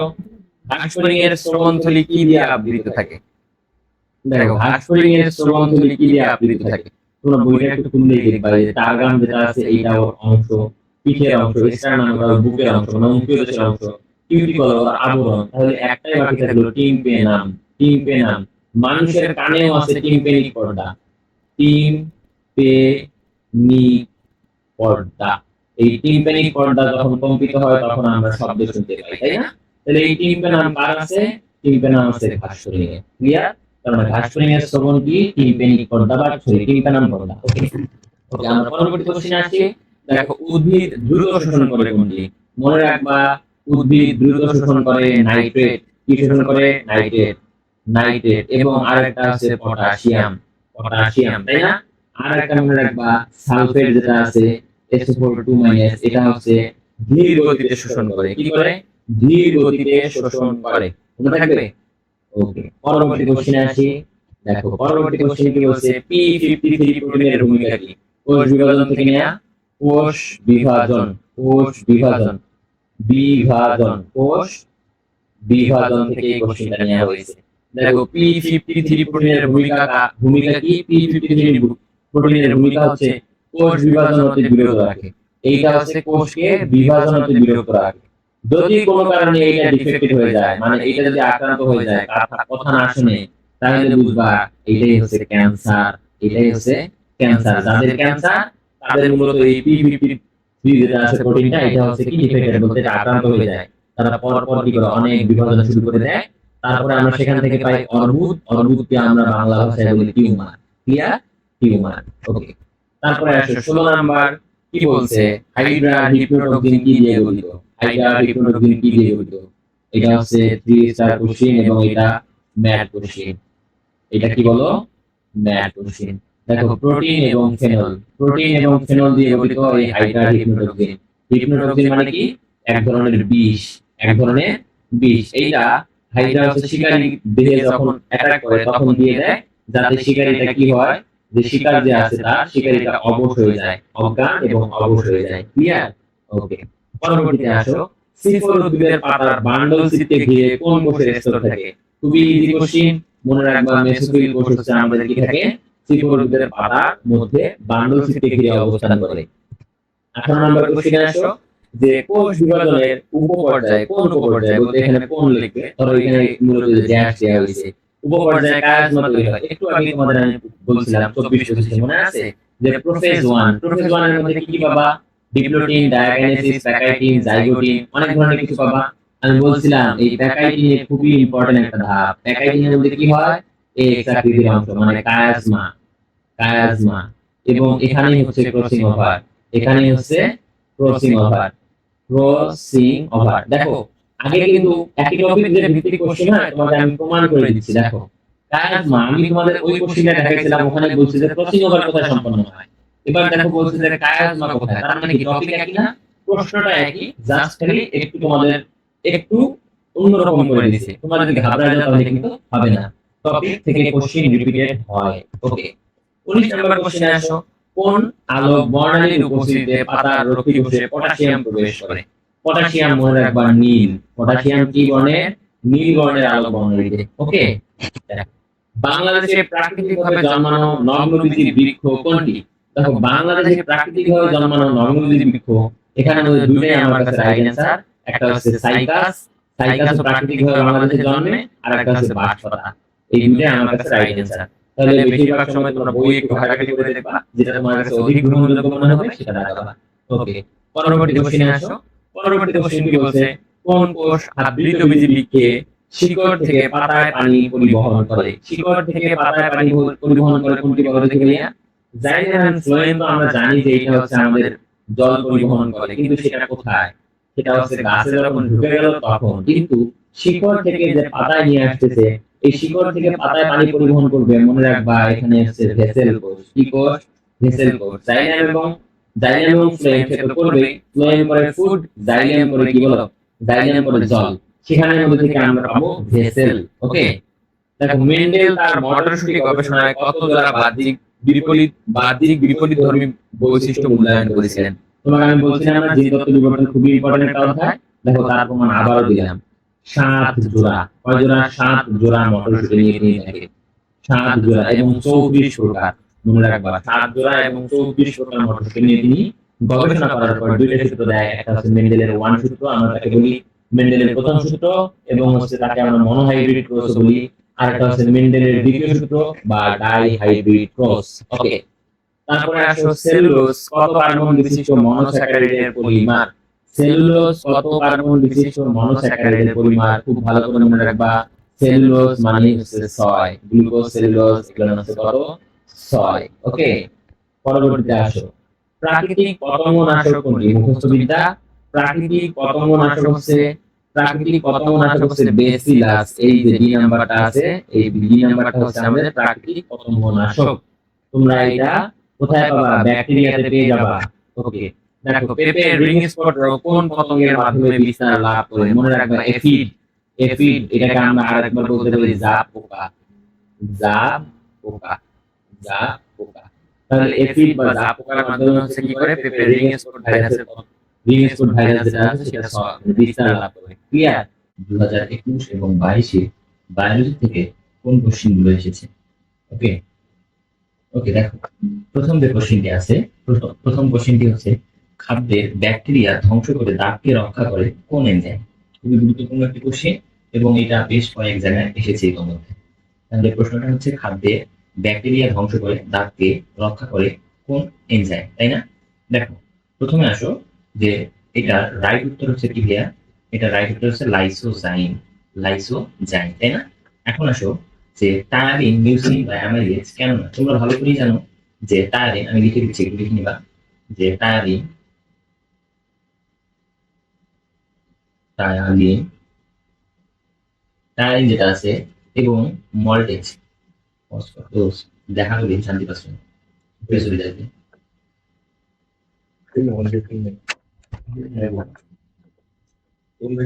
তোমাকে তো নেবো, পুরাটাই প্রথম নিয়ে নেবো, সমস্যা নেই, ওটা নিয়ে সমস্যা নেই, কিন্তু দেখা গেল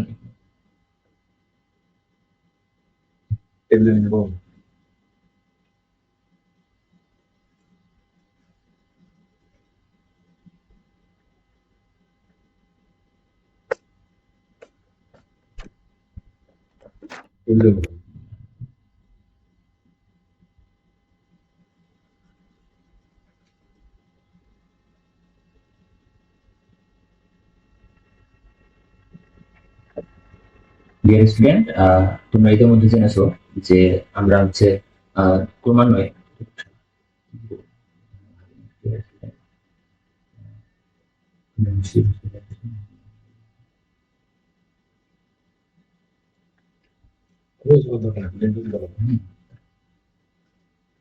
তো আমরা এখন দেখবো গুচ্ছ অধিভুক্ত বিশ্ববিদ্যালয় 2021-22-এ জীববিজ্ঞান থেকে কোন কোশ্চেন গুলো এসেছিল। তো প্রথম কোশ্চেন যেটা, সেটা হচ্ছে খাদ্যের ব্যাকটেরিয়া ধ্বংস করে দাগকে রক্ষা করে কোন এনজাইম? খুবই গুরুত্বপূর্ণ একটি কোশ্চেন। এই কোশ্চেনটা প্রায়শই আসতে দেখা যায়, এই কোশ্চেনটা প্রায়শই আসতে দেখা যায়। এই কোশ্চেনটা ইতিমধ্যে মেডিকেলেও এসে গেছিল। তোমরা যদি একটু দেখো, ঘাটাঘাটি করো, তাহলে দেখবে যে এই কোশ্চেনটা অনেক জায়গায় চলে আসছে। দেখো, খাদ্যের ব্যাকটেরিয়া ধ্বংস করে দাগকে রক্ষা করে। দেখো প্রথম আমি তোমাদেরকে রাইট অ্যান্সারটা বলি। রাইট অ্যান্সার হচ্ছে এখানে লাইসোজাইম। কি বললাম ভাইয়া? লাইসোজাইম। এখন আসো যে টায়ারিন, মিউসিন বা অ্যামাইলেজ কেন নয়? তোমরা জানো যে আমাদের যে লালা গ্রন্থি আছে, সে লালা গ্রন্থি থেকে লালা রস নিঃসরণ হয়, তাই না? তো লালা রসের মধ্যে আমাদের পাওয়া যায় টায়ালিন, টায়ালিন, সরি টায়ালিন, তাই না? টায়ালিন, আর একটা পাওয়া যায় মল্টেজ। দেখো তাহলে টায়ালিন আর মল্টেজ আমরা কি পাচ্ছি ভাইয়া কোথা থেকে? যে এটা হচ্ছে আমরা লালা রস থেকে পাচ্ছি। মিউসিন হচ্ছে, মিউসিন হচ্ছে আমাদের খাদ্যবস্তু পিচ্ছিল করে। অ্যামাইলেজ হচ্ছে শর্করা পরিপাককারী এনজাইম, এটা আমরা পাবো হচ্ছে অগ্নাশয়। ওকে, তাহলে এই তিনটা হওয়ার কোনো চান্স নেই, এই তিনটা হওয়ার কোনো চান্স নেই। তাহলে এখানে লাইসোজাইম কি করে বলো? লাইসোজাইম হচ্ছে খাদ্যের ব্যাকটেরিয়াকে ধ্বংস করে দাগকে রক্ষা করে। তোমরা বুঝতে পারছো? ওকে, তাহলে আমরা পরবর্তী কোশ্চেনে যাই। দেখো পরবর্তী কোশ্চেন হচ্ছে জীবন্ত জীবাশ্ম কোনটি? তোমরা নগ্নবীজি ও আবৃতবীজি অধ্যায়টা আছে, খুব গুরুত্ব সহকারে পড়বা। নগ্নবীজি এবং আবৃতবীজি, তাহলে আমি লিখে দিচ্ছি নগ্নবীজি ও আবৃতবীজি, আবৃতবীজি। দেখো এই অধ্যায়টা এত বেশি ইম্পর্টেন্ট যে এখান থেকে একটা দুটো কোশ্চেন প্রত্যেক ইউনিভার্সিটি পরীক্ষায় এসে যায়। ওকে, নগ্নবীজি এবং আবৃতবীজি যে আছে, সেখান থেকে এই কোশ্চেনটা নেওয়া মূলত। জীবন্ত জীবাশ্ম কোনটি? তোমরা জানো খুব ভালো করে যে সাইকাস যে আছে, এই সাইকাস হচ্ছে আমাদের কি? জীবন্ত জীবাশ্ম। ওকে, তাহলে সাইকাস হচ্ছে আমাদের কি? জীবন্ত জীবাশ্ম। তার মধ্যে যদি আরো ভালো করে বলো যে এখানে আমাদের জিঙ্গো, গিঙ্গো, গিঙ্গো বলিভা, এইটা হচ্ছে আরো যদি তুমি ডেপ করো তাহলে গিঙ্গো বলিভা হচ্ছে আমাদের জীবন্ত জীবাশ্ম। ওকে, আমরা পরবর্তী কোশ্চেনে যাব। দেখো পরবর্তী কোশ্চেন হচ্ছে ক্লোরোপ্লাস্টে উপস্থিত থাকে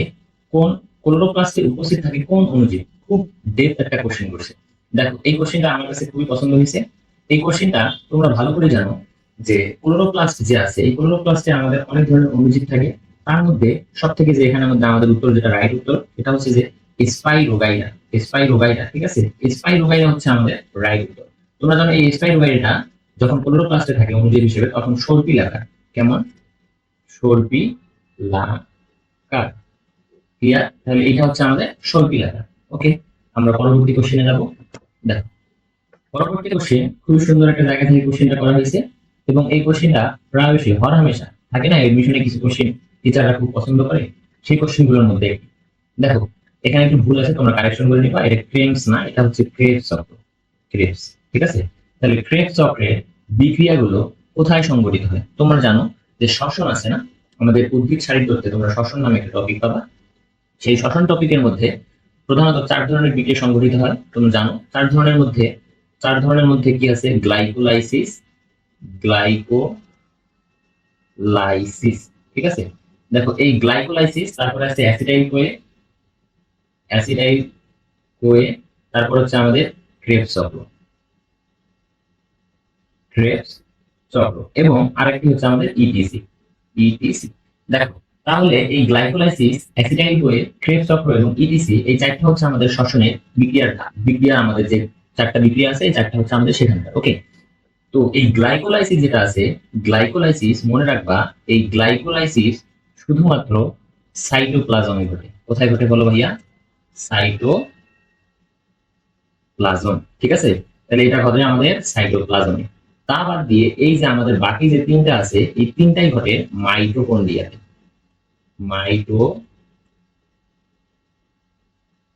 মাইটোকন্ড্রিয়াতে। ওকে, তাহলে দেখো যে আমি এখানে কোশ্চেনটা কি করছে, ক্রেবস চক্রের বিক্রিয়াগুলো কোষের কোথায় সংঘটিত হয়। তাহলে এখানে কি হবে, তোমরা এখন উত্তর বলো দেখি। উত্তর হচ্ছে মাইটোকন্ড্রিয়া। উত্তর হচ্ছে কি ভাইয়া? মাইটোকন্ড্রিয়া। তাহলে রাইট উত্তর এখানে আমাদের কি? মাইটোকন্ড্রিয়া। ওকে, আর এই সাইটোপ্লাজম, দেখো এই সাইটোপ্লাজম এখানে কি ঘটবে বলো? এখানে হচ্ছে গ্লাইকোলাইসিস, গ্লাইকোলাইসিস। ক্লিয়ার? ওকে, আমরা এখন পরবর্তী কোশ্চেনে যাব।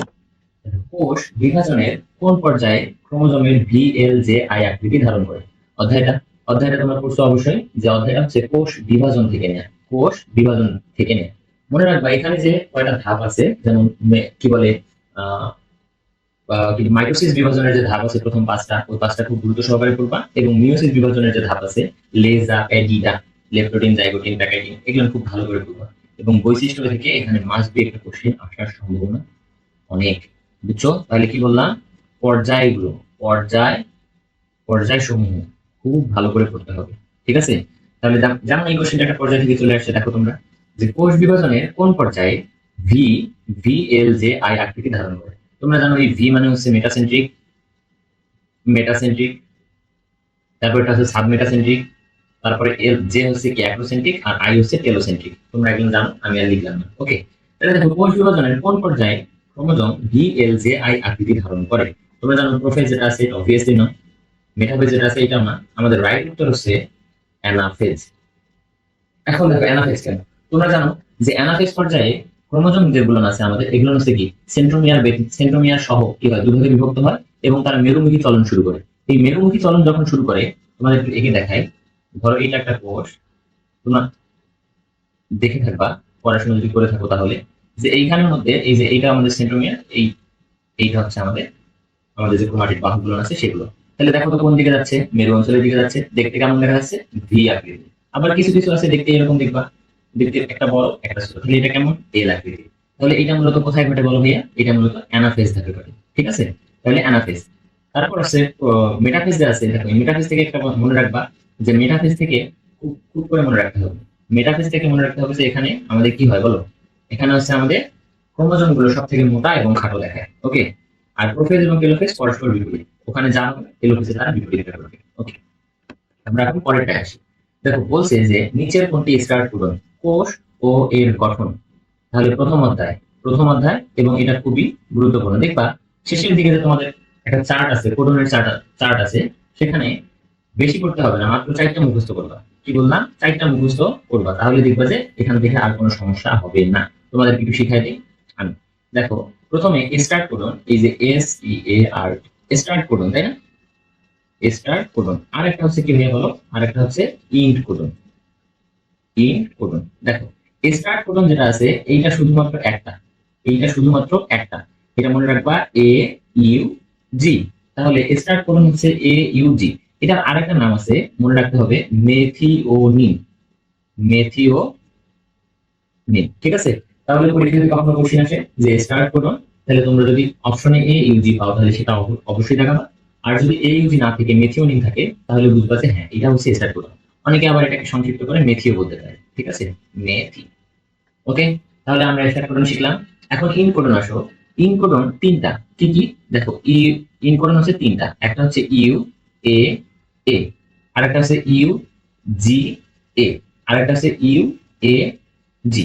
তাহলে এই যে এই তিনটা হচ্ছে ইন কোডন। তাহলে আমি তোমাদের অনেকগুলো কোডন আছে 64টা, কিন্তু আমি তোমাদের শুধুমাত্র 4টা কোডন মুখস্থ করতে বলছি। খুব ভালো করে মনে রাখবা যে 4টা কোডনের মধ্যে যে এ ইউ জি যেটা আছে বা মেথিওনিন, এটা হচ্ছে স্টার্ট কোডন, এবং ইন কোডন হচ্ছে U A A, U G A এবং ইউ এ জি, ঠিক আছে? তাহলে বলো দেখি তোমরা এখানে রাইট উত্তর কি হবে? রাইট উত্তর হবে এ ইউ জি। ক্লিয়ার? ওকে, আমরা এখন পরবর্তী যে কোশ্চেন সেটাতে যাব। দেখো, এই কোশ্চেনটা এত জনপ্রিয়, তোমরা যখন দেখবা সলভ করবা দেখবা যে প্রতি বছরই প্রায় রিপিটেড কোশ্চেন একটা, যে আইলেটস অফ ল্যাঙ্গারহ্যান্স কোথায় থাকে? আইলেটস অফ ল্যাঙ্গারহ্যান্স কোথায় থাকে? দেখো তো, তোমরা পড়ছো না আইলেটস? আইলেটস মানে কি বলো দেখি? দ্বীপপুঞ্জ। ল্যাঙ্গারহ্যান্স একজন বিজ্ঞানী না, ল্যাঙ্গারহ্যান্স একজন বিজ্ঞানী না। তাহলে আইলেটস অফ ল্যাঙ্গারহ্যান্স মানে হচ্ছে ল্যাঙ্গারহ্যান্সের দ্বীপপুঞ্জ। এটা মূলত কোথায় থাকে তোমাদেরকে একটু আমি বোঝাই দিই, তাহলে তোমাদের খুব সুবিধা হবে। দেখো, এইটা হচ্ছে আমাদের অন্ননালী, অন্ননালী, আর এইটা হচ্ছে আমাদের পাকস্থলী, তাই না? বলো, এটা হচ্ছে আমাদের পাকস্থলী। দেখো, এই যে পাকস্থলীর ঠিক নিচ থেকে একটা আমাদের পাতার মতো বা মরিচের মতো, যেটা যেটা তোমরা বলো, এটা হচ্ছে আমাদের একটা গ্রন্থি থাকে। এটা একটা গ্রন্থি থাকে আমাদের। এরই নাম হচ্ছে কি বলো? এরই নাম হচ্ছে অগ্ন্যাশয়। অগ্ন্যাশয়, ক্লিয়ার? দেখো, তাহলে এটা হলো পাকস্থলী, এটা হচ্ছে অগ্ন্যাশয়। আরো অনেক আছে, আমি আস্তে আস্তে শেখাবো বললাম তোমাদের। আর বিশেষ করে যারা এইচএসসি 26, তোমরা যদি এই ভিডিও দেখে থাকো, আমাদের কিন্তু পেইড কোর্স চলে আসতেছে। তোমরা খুব অল্প সীমিত টাকায় আমাদের কোর্সটা এনরোল করতে পারবে, মাত্র 199 টাকায়। তোমরা বেসিক সহ ইনডেপথ যে ভিডিওগুলো আছে, ক্লাস ভিডিওগুলো আছে, এগুলো থেকে তোমরা তোমাদের বেসিক গুলো আরো খুব ভালোভাবে চাঙ্গা করে নিতে পারবে। ওকে, তাহলে আমরা আসি আবার টপিকে। দেখো, আমি এখানে কি বললাম যে আইলেটস অফ ল্যাঙ্গারহ্যান্স কোথায় থাকে? এটা হচ্ছে আমাদের অগ্ন্যাশয় নামে একটা গ্রন্থি। এই অগ্ন্যাশয় গ্রন্থি যেটা আছে, এই অগ্ন্যাশয় গ্রন্থির ভিতরে আরেকটা মজার তথ্য মনে রাখবো এখান থেকে আগে, তারপরে আমি আগে। দেখো, অগ্ন্যাশয় একটা হচ্ছে মিশ্র গ্রন্থি। মিশ্র গ্রন্থি, মিশ্র গ্রন্থি। এখন কথা হচ্ছে ভাই, মিশ্র গ্রন্থি কি? মিশ্র গ্রন্থি কি তোমরা জানো যে এই মিশ্র গ্রন্থি হচ্ছে সেই জিনিস যেটা হচ্ছে একই সাথে অন্তঃক্ষরা এবং বহিঃক্ষরা, অন্তঃক্ষরা এবং বহিঃক্ষরা এটা কাজ করবে। ওকে, তাহলে অন্তঃক্ষরা এবং বহিঃক্ষরা গ্রন্থি। আবার তোমরা জানো যে অন্তঃক্ষরা গ্রন্থি এবং বহিঃক্ষরা গ্রন্থিকে আমরা তোমরা ডিফাইন করবা যে কিছু আছে অনাল গ্রন্থি, কিছু আছে সনাল গ্রন্থি। আমি তোমাদের যখন পরিপাক শোষণ করাবো, আমার পুরো ক্লাস যদি তোমরা দেখো আর কি, তখন দেখবা যে এইগুলো কত সুন্দর করে আমি তোমাদেরকে বুঝাই দিই, আর জীবনে তোমাদের ভুল হবে না। বিশেষ করে যারা 26 আছে, এইচএসসি 26, তোমরা অবশ্যই আমাদের কোর্সে ভর্তি হবে। হ্যাঁ, দেখো, তাহলে মিশ্র গ্রন্থি যেটা, দেখো এই মিশ্র গ্রন্থি কথাটা আসলে তাহলে এখানে কি বললাম? একই সাথে এ অন্তঃক্ষরা, অন্তঃক্ষরা, একই সাথে এ বহিঃক্ষরা, বহিঃক্ষরা। এখন কথা হচ্ছে যে অন্তঃক্ষরা এবং বহিঃক্ষরা কেন বললাম? দেখো, এইখানের মধ্যে আমরা যখন দেখবো দেখবো যে এরকম করে অনেকগুলো আছে অ্যালভিওলাস এভাবে আমাদের যুক্ত আছে নালীর সাথে। তো এগুলো হচ্ছে আমাদের স্বনাল গ্রন্থি। কিন্তু কিছু কিছু গ্রন্থি পাবো এদের ফাঁকে ফাঁকে এরকম ছোট ছোট, ধরো এখানে এখানে এখানে এখানে এরকম কিছু গ্রন্থি পাবো। এই যে গ্রন্থিগুলো আছে, এই যে এখানের মধ্যে আছে, এইটাকেই বলা হচ্ছে মূলত কি জানো? এটাকে দেখো তো, দীর্ঘের মতো ছড়াই ছিটে আছে না? এই কারণে এটাকে বলা হচ্ছে আইলেটস অফ ল্যাঙ্গারহ্যান্স। ক্লিয়ার?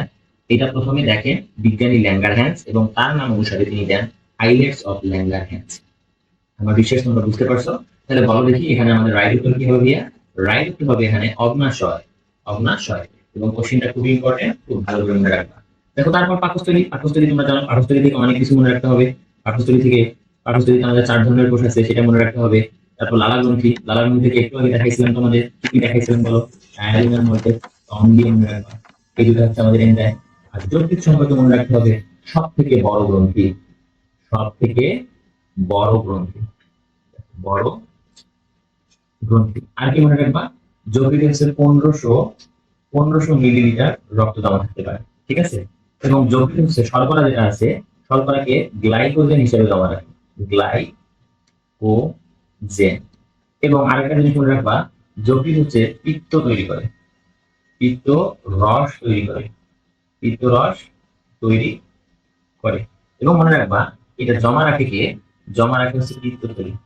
বারবার কোশ্চেনটা আসে, কারণ কি জানো? পরীক্ষায় যখন কোশ্চেন দিবে যে বলো তো দেখি পিত্তরস কে তৈরি করে, ক নম্বর অপশনে দেবে পিত্তথলি, আর কিছু কিছু বাধা আছে গিয়ে ওটাই দেখাবে যে পিত্তথলি না দিয়া পিত্তরস তৈরি করে যকৃৎ। তাহলে যকৃৎ থেকে কয়টা জিনিস মনে রাখতে বললাম?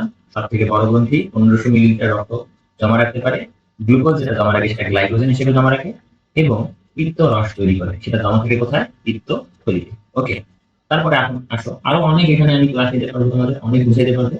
যেহেতু তোমাদের এটা প্রশ্ন সলভ ক্লাস, সেহেতু আমি যা যেগুলো না করলেই না সে ততগুলো করে আমি তোমাদেরকে বলতেছি। ওকে, আমরা পরবর্তী কোশ্চেন আসবো, 8 নম্বর কোশ্চেন। দেখো, বাংলাদেশে বাংলাদেশে বিলুপ্তপ্রায় উদ্ভিদ কোনটি?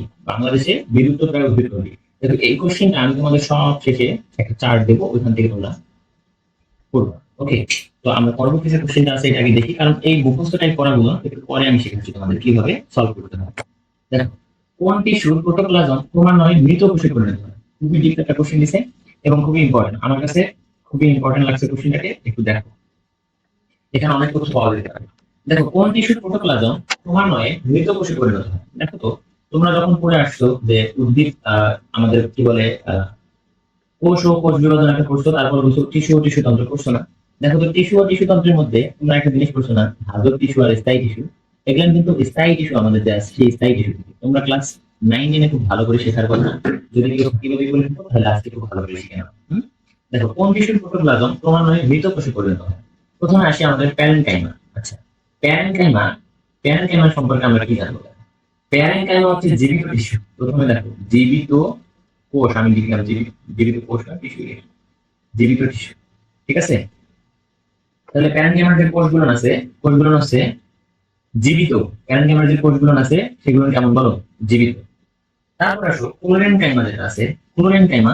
দেখো, এই হচ্ছে এই প্যারেনকাইমারের ভাই, এও জীবিত, কিন্তু এটা হচ্ছে কি যে এই ক্লোরেনকাইমার এটার প্রাচীরটা প্রাপ্তবয়স্ক যখন এর কোষগুলো হয়ে যাবে তখন এদের প্রাচীরটা কেমন হবে জানো? এদের প্রাচীরটা পুরু হবে, পুরু হবে, বুঝছো? আর প্যারেনকাইমা যেটা আছে এটা জীবিত কোষ কিন্তু প্রাচীর পুরু না, খুব ভালো করে মনে রাখো। দেখো, দুইটাই জীবিত কোষ, কিন্তু একটা প্রাচীর কম পুরু, একটা প্রাচীর বেশি পুরু। তারপর আসো অ্যারেনকাইমা। অ্যারেনকাইমা নামটা পরিচিত মনে হচ্ছে? দেখো, অ্যারেনকাইমা হচ্ছে জীবিত কোষ, কিন্তু এইটা হচ্ছে বায়ু কুঠুরি যুক্ত, বায়ু কুঠুরি যুক্ত। ক্লিয়ার? দেখো, বায়ু কুঠুরি যুক্ত বলতে কি বোঝাচ্ছে? যেসব উদ্ভিদ হচ্ছে জলজ, মানে যারা জলে থাকে, জলে যেসব উদ্ভিদের বেড়ে ওঠা তাদের মধ্যে বায়ু কুঠুরি থাকে, সেই বায়ু কুঠুরি যে আছে, এই বায়ু কুঠুরি যুক্ত যে কোষ আছে সেটাকে আমরা বলতেছি অ্যারেনকাইমা। তাহলে দেখো তো, স্ক্লেরেনকাইমা যে আছে, তাহলে আমরা পাইলাম যে সব জীবিত। আমাদের প্রশ্নে কি ছিল বলো? প্রশ্নে ছিল মৃত। তাহলে আমাদের মৃত কি হবে অটোমেটিক তোমরা এখন বুঝে গেছো যে এখানে মৃত হচ্ছে স্ক্লেরেনকাইমা। তাহলে মৃত কোষ হচ্ছে কি? স্ক্লেরেনকাইমা। এইটা হচ্ছে আমাদের মৃত। ঠিক আছে, এটা হচ্ছে আমাদের মৃত কোষ। ওকে, তাহলে আমরা এখন পরবর্তীতে কোশ্চেন আগাবো। 10 নম্বর কোশ্চেন। দেখো, কোন পুষ্টি উপাদানের অভাবে উদ্ভিদের পাতা ও ফল ঝরে পড়ে? খুব সুন্দর একটি কোশ্চেন, তোমরা বলতে পারো এটা কোথা থেকে নিছে? ওকে, আমি বলে দিচ্ছি, এটা হচ্ছে উদ্ভিদ শারীরিক তত্ত্ব থেকে নেওয়া। যে কোন পুষ্টির অভাবে উদ্ভিদের পাতা ও ফল ঝরে পড়ে? দেখো, কোন উদ্ভিদের প্রভাবে, প্রথমে আসো, উদ্ভিদের প্রভাবে, কোন উদ্ভিদের প্রভাবে আহ কি বলছে? উদ্ভিদের পাতা ও ফল ঝরে পড়ে। দেখো, প্রথমে আয়রন আছে, ম্যাঙ্গানিজ আছে, জিঙ্ক আছে, ফসফরাস আছে। তোমরা চারটা খুব ভালো করে করবা, চারটা ভালো করে তো অবশ্যই করবা। এটা রাইট উত্তর কি বলো? ফসফরাস। এগুলো তোমাদের মুখস্থ করা দিয়া, এগুলো তোমাদের মুখস্থ করা। তাহলে এখানে রাইট উত্তর কি বলো? ফসফরাস। ওকে, তারপরে আসো পরের কোশ্চেনে। ডিএনএ রঞ্জিতকরণে ব্যবহার করা হয় কোনটি? ডিএনএ রঞ্জিতকরণে ব্যবহার করা হয় কোনটি? বলতে পারবা কোনটি? তোমরা অনেক পড়ছো এই কোশ্চেনটা, বলো দেখি ডিএনএ রঞ্জিতকরণে কোনটি ব্যবহার করা হয়? ওকে, আমি বলে দিচ্ছি, তোমরা পড়ছো না ফুল জিন রং? ফুল জিন রং কতবার পড়ছো পড়ে না বলো দেখি? তাহলে এখানে জাস্ট ইংলিশ দিয়ে দিচ্ছি, তাহলে এটা রাইট উত্তর কি বলো ভাইয়া? ফুল জিন রং। এটা হচ্ছে ডিএনএ কে বা ক্রোমোজোম যেটা আছে সেই ক্রোমোজোম হচ্ছে কি কালার করার জন্য এই রং ব্যবহার করা হয়। ঠিক আছে, তারপর আসো, তারপরে যেটা আছে আমাদের ক্রিস্টাল ভায়োলেট যে আছে, মনে রাখবে এটি মূলত হচ্ছে ক্রিস্টাল ভায়োলেট হচ্ছে ব্যাকটেরিয়া শনাক্তকরণে ব্যবহার করা হয়। ব্যাকটেরিয়া শনাক্তকরণে ক্রিস্টাল ভায়োলেট ব্যাকটেরিয়া শনাক্তকরণে, ব্যাকটেরিয়া শনাক্তকরণে। ওকে, আচ্ছা, তারপর হচ্ছে যে আমাদের পরবর্তী যে কোশ্চেন আছে, পরবর্তী কোশ্চেন আগে। ওকে, এখন আসো, দেখো, কোনটি সিম্বায়োটিক অ্যাসোসিয়েশন? কোনটি সিম্বায়োটিক অ্যাসোসিয়েশন? দেখো এটা রাইট উত্তর হচ্ছে দেখো, এই যে রাইট উত্তর হচ্ছে বিন এবং ব্যাকটেরিয়া। মানে বিন মানে কি বলো দেখি? সিম। সিম এবং ব্যাকটেরিয়া এরা হচ্ছে সিম্বায়োটিক। মানে কি এরা একে অন্যের ক্ষতি করে না, এরা দুইজন সুন্দর। এটা রাইট উত্তর কি? বিন এবং ব্যাকটেরিয়া, মানে সিম এবং ব্যাকটেরিয়া। ওকে, দেখো মর্মর সন্ধি চক্ষুর একটি সরাসরি আর পূর্ণদৃষ্টি কোন ধরনের প্রতিবিম্ব দেখতে পায়, তাই না? এখন আসো যে এইটা আসলে কই থেকে, এটা মূলত নেওয়া হচ্ছে কই থেকে বলো ভাইয়া? এটা হচ্ছে ঘাসফড়িং থেকে নেওয়া। তোমরা জানো ঘাসফড়িং এর দৃষ্টি কৌশল যখন পড়ছো তখন কি পড়ছো বলতে পারবা? ঘাসফড়িং এর দৃষ্টি কৌশল, ঘাসফড়িং এর দৃষ্টি কৌশল তোমরা পড়ে থাকবে। একটা হচ্ছে সুপার পজিশন, আরেকটা হচ্ছে অ্যাপোজিশন বা মোজাইক, তাই না? অ্যাপোজিশন বা মোজাইক। দেখো সুপার পজিশন আর অ্যাপোজিশন, এই যে মোজাইক যেটা আছে এটাই হচ্ছে অ্যাপোজিশন। অ্যাপোজিশন। এখন আসো এই যে অ্যাপোজিশন যেটা আছে এইটার মধ্যে আমাদের কি হবে? আমরা খুব ভালো করে মানে প্রতিবিম্ব যেটা দেখবো এটা স্পষ্ট।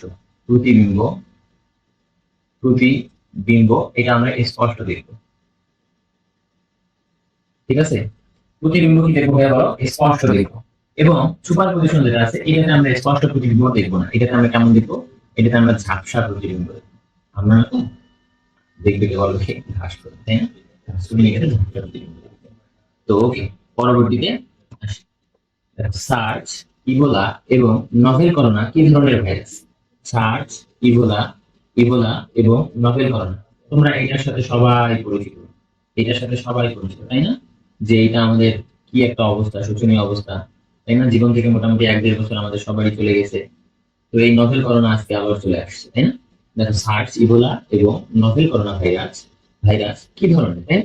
এখন দেখো প্রথমে আসো যে এই যে উপরে যে তিনটা জিনিস আছে এই তিনটা জিনিস প্রথমে দেখো যে টিপুলা যেটা আছে, ST2 যেটা আছে, অ্যাডিনো ভাইরাস সিমপ্লেক্স যেটা আছে, এই তিনটা একটা না, এই তিনটা একটা না। রাইট উত্তর হচ্ছে ইমার্জিং ভাইরাস। এখন কথা হচ্ছে ভাইয়া যে ইমার্জিং জিনিসটা কি? ইমার্জিং জিনিসটা কি? তোমাদের একটু মজা করে পড়ে। ইমার্জিং জিনিসটা ধরো, ইমার্জিং মানে ইমার্জেন্সি সিচুয়েশন। ইমার্জেন্সি সিচুয়েশন কেন বলি আমি এটাকে পড়ানোর সময়?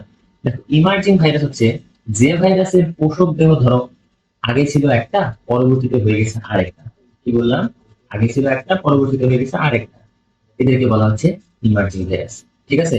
তাহলে এদেরকে কি বলবো আমরা ভাইয়া? Emerging virus. তাহলে এখানে রাইট উত্তর আমাদের কি? Emerging virus. ওকে, আমরা পরবর্তী কোশ্চেনে আসি। দেখো গবেষণাগারে উদ্ভিদের টিস্যুর সংখ্যা বৃদ্ধি প্রযুক্তি, এত কমন কোশ্চেন তোমরা আমি জানি যে তোমরা সবাই এই কোশ্চেনটা পাবা। সবাই এই কোশ্চেনটা পাবা কি? টিস্যু কালচার, তাই না? টিস্যু কালচার, টিস্যু কালচার কি বলো ভাইয়া? গবেষণাগারে উদ্ভিদ টিস্যুর সংখ্যা বৃদ্ধির প্রযুক্তি। ওকে, এখন আসো করাল গ্রন্থি কার আছে? করাল গ্রন্থি কার আছে? করাল জিনিসটা মূলত যায় কার সাথে জানো? করাল মূলত যায় হচ্ছে লেজের সাথে। করাল মূলত যায় লেজের সাথে। মনে রাখবা করাল গ্রন্থি আছে তাহলে কার আছে? করাল গ্রন্থি কার আছে ভাইয়া? আসে। ওকে, এখন দেখো এ বি গ্রুপের ব্যক্তিরা কোন কোন গ্রুপে রক্তদান করবে? তোমরা এটা জিনতত্ত্ব বিবর্তন যখন করবা তখন দেখবে একটা ছক আছে, একটা চার্ট আছে, চার্টটা খুব ভালো করে করবা। এ বি গ্রুপে কোন কোন রক্তদান করতে পারবে? ভাই মনে রাখবা পজিটিভ নেগেটিভ দুইটাকেই রক্তদান করতে পারবে। দুইটাকেই রক্তদান করতে পারবে হচ্ছে এ বি গ্রুপের।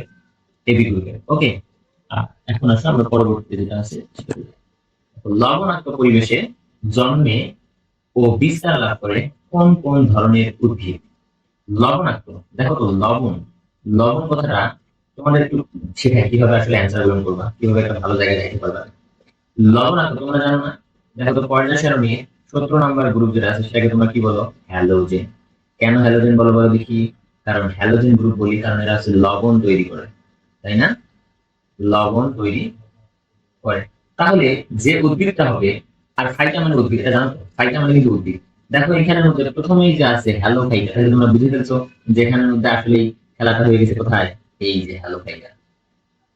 হ্যালো ফাইটা, তাহলে রাইট অ্যান্সার কি? Hello fight. হ্যালো ফাইটস, ঠিক আছে? Okay. এখন আসুন সৌরশক্তির সাহায্যে এডিপি এর সাথে এক অণু ফসফেট যুক্ত হয়, এটিপি তৈরি হওয়ার প্রক্রিয়াকে কি বলে? তাহলে সৌরশক্তির উপস্থিতি অবশ্যই হতে হবে। তাহলে কি? এডিপি। এডিপি এক অণু ইনঅর্গানিক ফসফেট এর সাথে যুক্ত হবে কি? এখানে কিন্তু অবশ্যই কি আসতে হবে? সূর্য আসতে হবে। তাহলে এখান থেকে যে এটিপি আছে, এটিপি তৈরি হওয়ার প্রক্রিয়া মনে রাখবা এই সূর্য, সূর্য থেকে কি আসে বলো? সূর্য থেকে আসে আলো। সূর্য থেকে কি আসে বলো? আলো। আলোকে বায়োলজিতে বলা হয় ফটো। আলোকে কি বলা হয় ভাইয়া? আলোকে বায়োলজিতে বলা হয় ফটো, ঠিক আছে?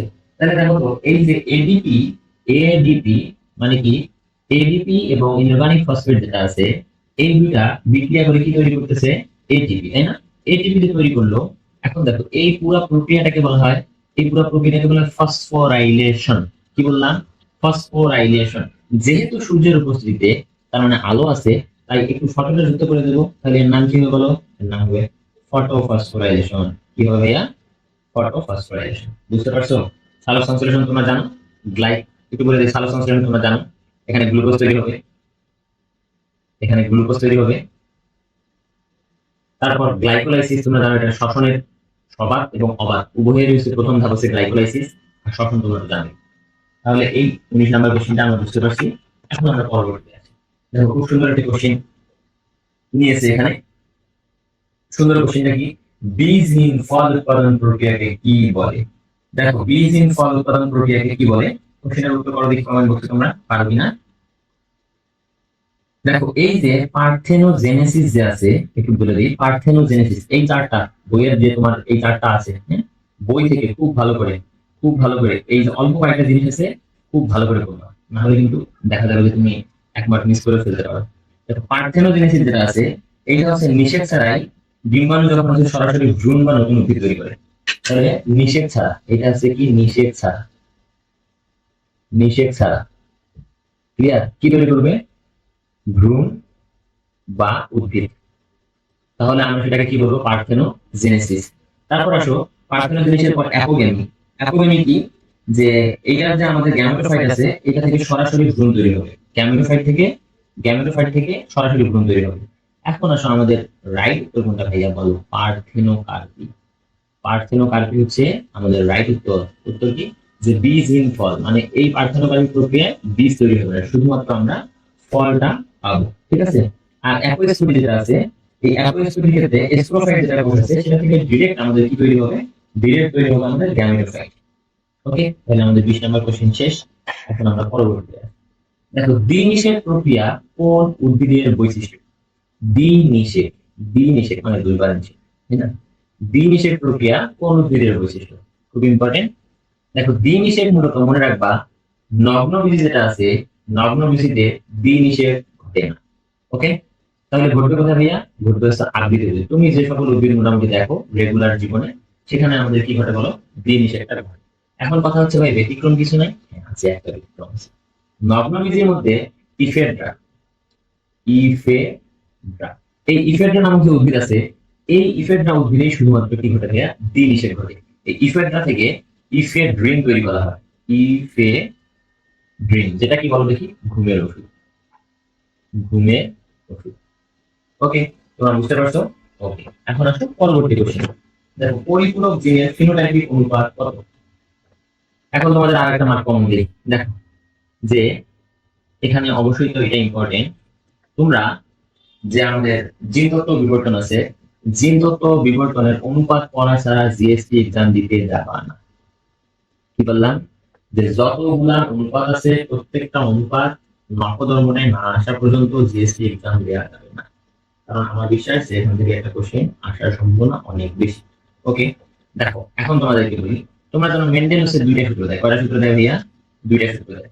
দুইটা সূত্রের মধ্যে একটা হচ্ছে মেন্ডেলের প্রথম সূত্র, একটা হচ্ছে দ্বিতীয় সূত্র। প্রথম সূত্রের অনুপাত হচ্ছে 3:1, দ্বিতীয় সূত্রের অনুপাত হচ্ছে 9:3:3:1। ঠিক আছে? এইটা এক জোড়া বৈশিষ্ট্যের ক্ষেত্রে, এইটা হচ্ছে দুই জোড়া বৈশিষ্ট্যের ক্ষেত্রে। দেখো তাহলে আমি এখান থেকে আমি দুইটা জিনিস তোমাদের শিখাইলাম, যে মেন্ডেলের দুইটা সূত্রের মধ্যে প্রথম সূত্র যেটা আছে তার অনুপাত 3:1, দ্বিতীয় সূত্রের অনুপাত কত? 9:3:3:1। ওকে, এখন আসো এই যে 1 নাম্বার যে আমাদের সূত্রটা আছে, এর আবার তিনটা আছে, এই তিনটাকে আবার ব্যতিক্রম বলে, তাই না? তোমরা জানো ব্যতিক্রম বলে। মনে রাখবা এই ব্যতিক্রমের ক্ষেত্রে প্রথম দুইটার অনুপাত হচ্ছে 1:2:1, তার মানে অসম প্রবণতা, আর একটা হচ্ছে সম্পূর্ণ প্রবণতা। আর পরবর্তীতে যে আরেকটা আছে লিথাল জিন, তার অনুপাত হচ্ছে 2:1। দেখো তো এখানে একটা কমে গেছে না, কারণ লিথাল জিনের আরেকটা নাম হচ্ছে মারণ জিন, মানে একটাকে মেরে ফেলবে। এটা 11টি ইঁদুরের ক্ষেত্রে ঘটে। তাহলে আমরা এখানে ক্লিয়ার। এখন আসো যে দ্বিতীয় সূত্র যেটা আছে, দ্বিতীয় সূত্রের ক্ষেত্রেও তিনটা হচ্ছে আমাদের, তিনটা মনে রাখতে হবে। দেখো তার মধ্যে একটা হচ্ছে পরিপূরক আর একটা হচ্ছে এপিস্টেসিস। এপিস্টেসিসের আবার দুইটা, একটা হচ্ছে প্রকট এপিস্টেসিস, একটা হচ্ছে দ্বৈত প্রচ্ছন্ন এপিস্টেসিস। তোমরা বুঝতে পারতেছো? তাহলে দেখো 9:3:3:1 এইটা যখন যখন আমি বলবো পরিপূরক, তখন হচ্ছে এখানে মোট কত বলো দেখি ভাইয়া? মোট হচ্ছে 16। এটা কিন্তু মনে রাখো, মোট হচ্ছে কত? 16। তোমরা শুধু এগুলো মিলাবা। তাহলে পরিপূরকের ক্ষেত্রে 9:7। খুব ভালো করে মনে রাখো, 9:7। ঠিক আছে। এখন আসলে এপিস্টেসিস যেটা আছে, এই এপিস্টেসিসের মধ্যে প্রকট এপিস্টেসিস যেটা আছে, এখানে অনুপাত আসবে, প্রকট এপিস্টেসিসের অনুপাত আসবে কত? 13:3। 13:3। ওকে। তাহলে আমরা কি বললাম এখানে বলো যে দ্বিতীয় সূত্রের ব্যতিক্রমের মধ্যে 9:3 পরিপূরক, আর হচ্ছে প্রকট এপিস্টেসিস কত বললাম যে 13:3। খুব ভালো করে মনে রাখবা, এই যে এই চারটা যেন কখনো ভুলো না। তাহলে বলো দেখি এখানে পরিপূরক দিনের ফিনোটাইপিক অনুপাত কত? 9:3। ঠিক আছে। তাহলে রাইট উত্তর হচ্ছে 9:3। এটা কি? এটা হচ্ছে আমাদের দ্বিতীয় সূত্র। এটা কি? এটা হচ্ছে আমাদের প্রথম সূত্রের ব্যতিক্রম। এটা কি? এটা হচ্ছে আমাদের প্রকট এপিস্টেসিস। প্রকট এপিস্টেসিস, তাই না? তাহলে আই হোপ তোমরা বুঝতে পারছো। ওকে, আমরা পরবর্তীতে আসি। দেখো কোন ধরনের উদ্ভিদ উচ্চ তাপমাত্রায় খাপ খাইয়ে নিতে সক্ষম? উচ্চ তাপমাত্রা, বুঝছো? C3 উদ্ভিদ, C4 উদ্ভিদ, C3 ও C4 উদ্ভিদ উভয়, আর এটা হচ্ছে কোনটি না। মনে রাখবা C3 উদ্ভিদ যেগুলো, এগুলো হচ্ছে আমরা রেগুলার যে উদ্ভিদগুলো দেখি, আম, জাম, কাঁঠাল, লিচু যা আছে তুমি যেগুলো দেখো। এখন আসো C4 উদ্ভিদ যেগুলো, এগুলো দেখবো যে বিশেষ করে চরাঞ্চলে কি হয়? জন্ম হয়। যেমন হচ্ছে গম, ভুট্টা, এগুলো তোমরা জানবা, সবসময় মনে রাখবে এগুলো হচ্ছে C4 উদ্ভিদ। তাহলে এই যে চরাঞ্চলে দেখবো তাপমাত্রাটা বেশি থাকে না, এমনি মনে রাখতাম আমি, তোমরা মনে রাখো। তাহলে C4 উদ্ভিদ যেহেতু চরাঞ্চল গুলোতে বেশি হচ্ছে, তাহলে সেখানে তাপমাত্রা বেশি, তার মানে উচ্চ তাপমাত্রায় খাপ খাইয়ে নিতে পারে C4 উদ্ভিদ। ওকে, C4 উদ্ভিদ। আসো পরবর্তী কোশ্চেন। দেখো মাসকুলার ডিস্ট্রফি রোগের লক্ষণ। মাসকুলার ডিস্ট্রফি, দেখো মাসকুলার ডিস্ট্রফি, কি সুন্দর একটা নাম, তাই না? খুব ভয়ঙ্কর জিনিস। দেখো প্রথমে আসো মাসকুলার ডিস্ট্রফি যেটা আছে, এটা মনে রাখবা, এটা রাইট আনসার হচ্ছে পেশির দুর্বলতা ও সমন্বয়ের অভাব। মাসকুলার ডিস্ট্রফি পেশির দুর্বলতা ও সমন্বয়ের অভাব। এখন আসো সারা দেহে, দেখবা এটা হচ্ছে জিনতত্ত্ব বিবর্তন। দেখছো কয়টা কোশ্চেন জিনতত্ত্ব বিবর্তন থেকে? দুইটা কোশ্চেন কিন্তু চলে আসছে। তার মানে প্রতি বছর ওখান থেকে তুমি ধরে রাখো একটা অথবা দুইটা কোশ্চেন আসবে। তার মধ্যে যে সবটার কথা বললাম, দুইটা কেন, এখানে আরো একটা বলে তিনটা কোশ্চেন অলরেডি চলে আসছে। তিনটা। তাহলে বুঝো যদি 25টা কোশ্চেনের মধ্যে একটা অধ্যায় থেকে তিনটা আসে, তাহলে সেই অধ্যায়টা কত গুরুত্বপূর্ণ। তার মানে জিনতত্ত্ব বিবর্তন, জিনতত্ত্ব জিনতত্ত্ব ও বিবর্তন মাস্ট বি করতে হবে। মাস্ট বি করতে হবে। কি কি করতে হবে? রক্ত যে আমি বললাম কাটিয়ে দিতে পারবে, কাটিয়ে দিতে পারবে না। তারপর বললাম অনুপাত, অনুপাত এবং ওখানে যে রোগগুলো আছে সেই রোগগুলো এবং রোগগুলো। ঠিক আছে। দেখো এই যে রোগগুলোর মধ্যে, এই যে এখন যেটা প্রচলিত, যেটা সারা দেহ, সারা শরীর বা দেহে ঘন লোম আবৃত হয়ে যাও। ওই যে গরিলা শিম্পাঞ্জি গুলো দেখো নাই, ওরকম হয়ে যায়। কিছু কিছু মানুষের দেখবে যে অনেক লোম, সারা গায়ে লোম, তাই না? এদেরকে বলা হয় হাইপার ট্রাইকোসিস। হাইপার ট্রাইকোসিস। ঠিক আছে। ওকে, তাহলে হাইপার ট্রাইকোসিস যেটা বললাম, সেটা হচ্ছে সারা দেহ ঘন লোমে আবৃত হওয়া। তাহলে এটা আমি বলে দিলাম। বর্ণান্ধতা কি? তোমরা জানো লাল সবুজ তারা কি পার্থক্য করতে পারে না, মানে লাল এবং সবুজ বুঝতে পারে না। এটা হচ্ছে আমাদের ওই অধ্যায়ের রোগ। পেশির দুর্বলতা যেটা আছে, এটা হচ্ছে আমাদের কি বললাম, যে এটা হচ্ছে আমাদের মাসকুলার ডিস্ট্রফি। আরো একটা আছে, তোমরা মজা করে দেখবে, তোমাদের ক্লাসে অনেকে আছে না, হাই ভাইয়া টাইপ। হাই ভাইয়া টাইপ মানে কি? মানে একটু কেমন কেমন জানি, ওদেরকে আবার এটা বলিও না। কিছু কিছু তোমরা ঘটনা শুনে থাকবা যে পুরুষ কি মেয়েতে পরিণত হয়ে গেছে, তাই না? এই যে পুরুষ ধীরে ধীরে মেয়েতে পরিণত হচ্ছে, ধরো একটা মেয়ে ধীরে ধীরে কি হচ্ছে, ফিমেলে পরিণত হচ্ছে। এই মেল ধীরে ধীরে ফিমেলে পরিণত হওয়াকে বলা হয় টেস্টিকুলার ফেমিনাইজেশন। টেস্টিকুলার ফেমিনাইজেশন, নাইজেশন। ঠিক আছে। তাহলে এই রোগগুলো এখান থেকে করবা। ওকে, আমরা পরবর্তী কোশ্চেন, যেটা শেষ কোশ্চেন আমাদের দেখবো, পেশি সংকোচনের জন্য কোন আয়নটি, পেশি সংকোচনের জন্য কোন আয়নটি কি বলছে? অত্যাবশ্যকীয়। খুব ভালো করে মনে রাখবা, পেশি সংকোচনের জন্য আমাদের ক্যালসিয়াম খুব জরুরি। ক্যালসিয়াম, ঠিক আছে। ক্যালসিয়াম হচ্ছে আমাদের খুব জরুরি। এটার মধ্যে আমরা 25টা কোশ্চেন দেখলাম। গুচ্ছ অধিভুক্ত যে বিশ্ববিদ্যালয় গুলো আছে, সেখানে 2021 এবং 22 সেশনে এসেছিল। তাহলে আজকে তোমাদের এইটা দেখো মোটামুটি অনেক ধরনের কোশ্চেন তোমরা দেখলা, এবং একটা জিনিস মাথায় রাখতে হবে ভাইয়া, topic topic topic analysis. Analysis clear? তুমি যদি টপিক অ্যানালাইসিস করতে পারো তাহলে তুমি চান্স পাবা। এবং আমি বললাম তোমরা সবসময় 25 এর টার্গেট করবে না, দেখো কেন বলছি এই কথা, কারণ শেষ সময় আসে আমি এই কথা কেন বলছি, আগে বলতাম যে 25-এ 25 দিতে হবে। দেখো তোমাকে আমি বলি 25-এ 25টা খুব রাইট করা খুব টাফ, সো মাচ টাফ। তোমার নাগালের বাইরে অনেক ধরনের কোশ্চেন থাকতে পারে, এই কারণে তুমি যে কয়টা কোশ্চেন পারো সে কয়টা কোশ্চেন লাগাবা। সেটা হইতে পারে 15 থেকে 20, সেটা হইতে পারে 20 থেকে 25, ডাজেন্ট ম্যাটার। কিন্তু তোমার মনে রাখতে হবে যে আমার মার্ক কোনোভাবেই যেন 15-র নিচে না আসে, 15-র নিচে না আসে, তাহলে কিন্তু ভাইয়া সমস্যা। কারণ বায়োলজিতে সবাই দেখবে যে মোটামুটি 20 করে পেয়ে আছে, তুমি যদি 15 পাও তাহলে কিন্তু তুমি অলরেডি 5 মার্ক তাদের থেকে পিছিয়ে আছো। এই বায়োলজিতে তোমার যেহেতু মুখস্থ বিদ্যা যদি ভালো থাকে তাহলে বায়োলজিতে 20 প্লাস মার্ক নিয়ে আসা কোনো ব্যাপারই না। তুমি আজকে যাও এই টপিকগুলো অ্যানালাইসিস করো, এই টপিক থেকে তুমি 15 প্লাস কোশ্চেন কমন পাবা ইনশাআল্লাহ, ইনশাআল্লাহ। তাহলে তোমাদের সাথে আমার দেখা হবে আবারও। তো পরবর্তী নেক্সট ভিডিও অবশ্যই একটা জিনিস মনে রাখবা যে কি বলে অবশ্যই আমাদের কোর্স যেটা আছে, তোমরা আমাদের পাঠশালা থেকে আমি ক্লাস নিচ্ছি, তো আমাদের পাঠশালা তোমরা এনরোল করবা এবং পাশাপাশি একটা জিনিস আমাদের যে পেইড ক্লাসগুলো আছে সেগুলো করে দেখবা, ডেমো ক্লাস অনেকগুলো দেয়া আছে করে দেখবা, ইনশাআল্লাহ তোমরা সেখান থেকে ভালো ফলাফল নিয়ে আসতে পারবা, ভালো ফলাফল। বিশেষ করে যারা এইচএসসি 26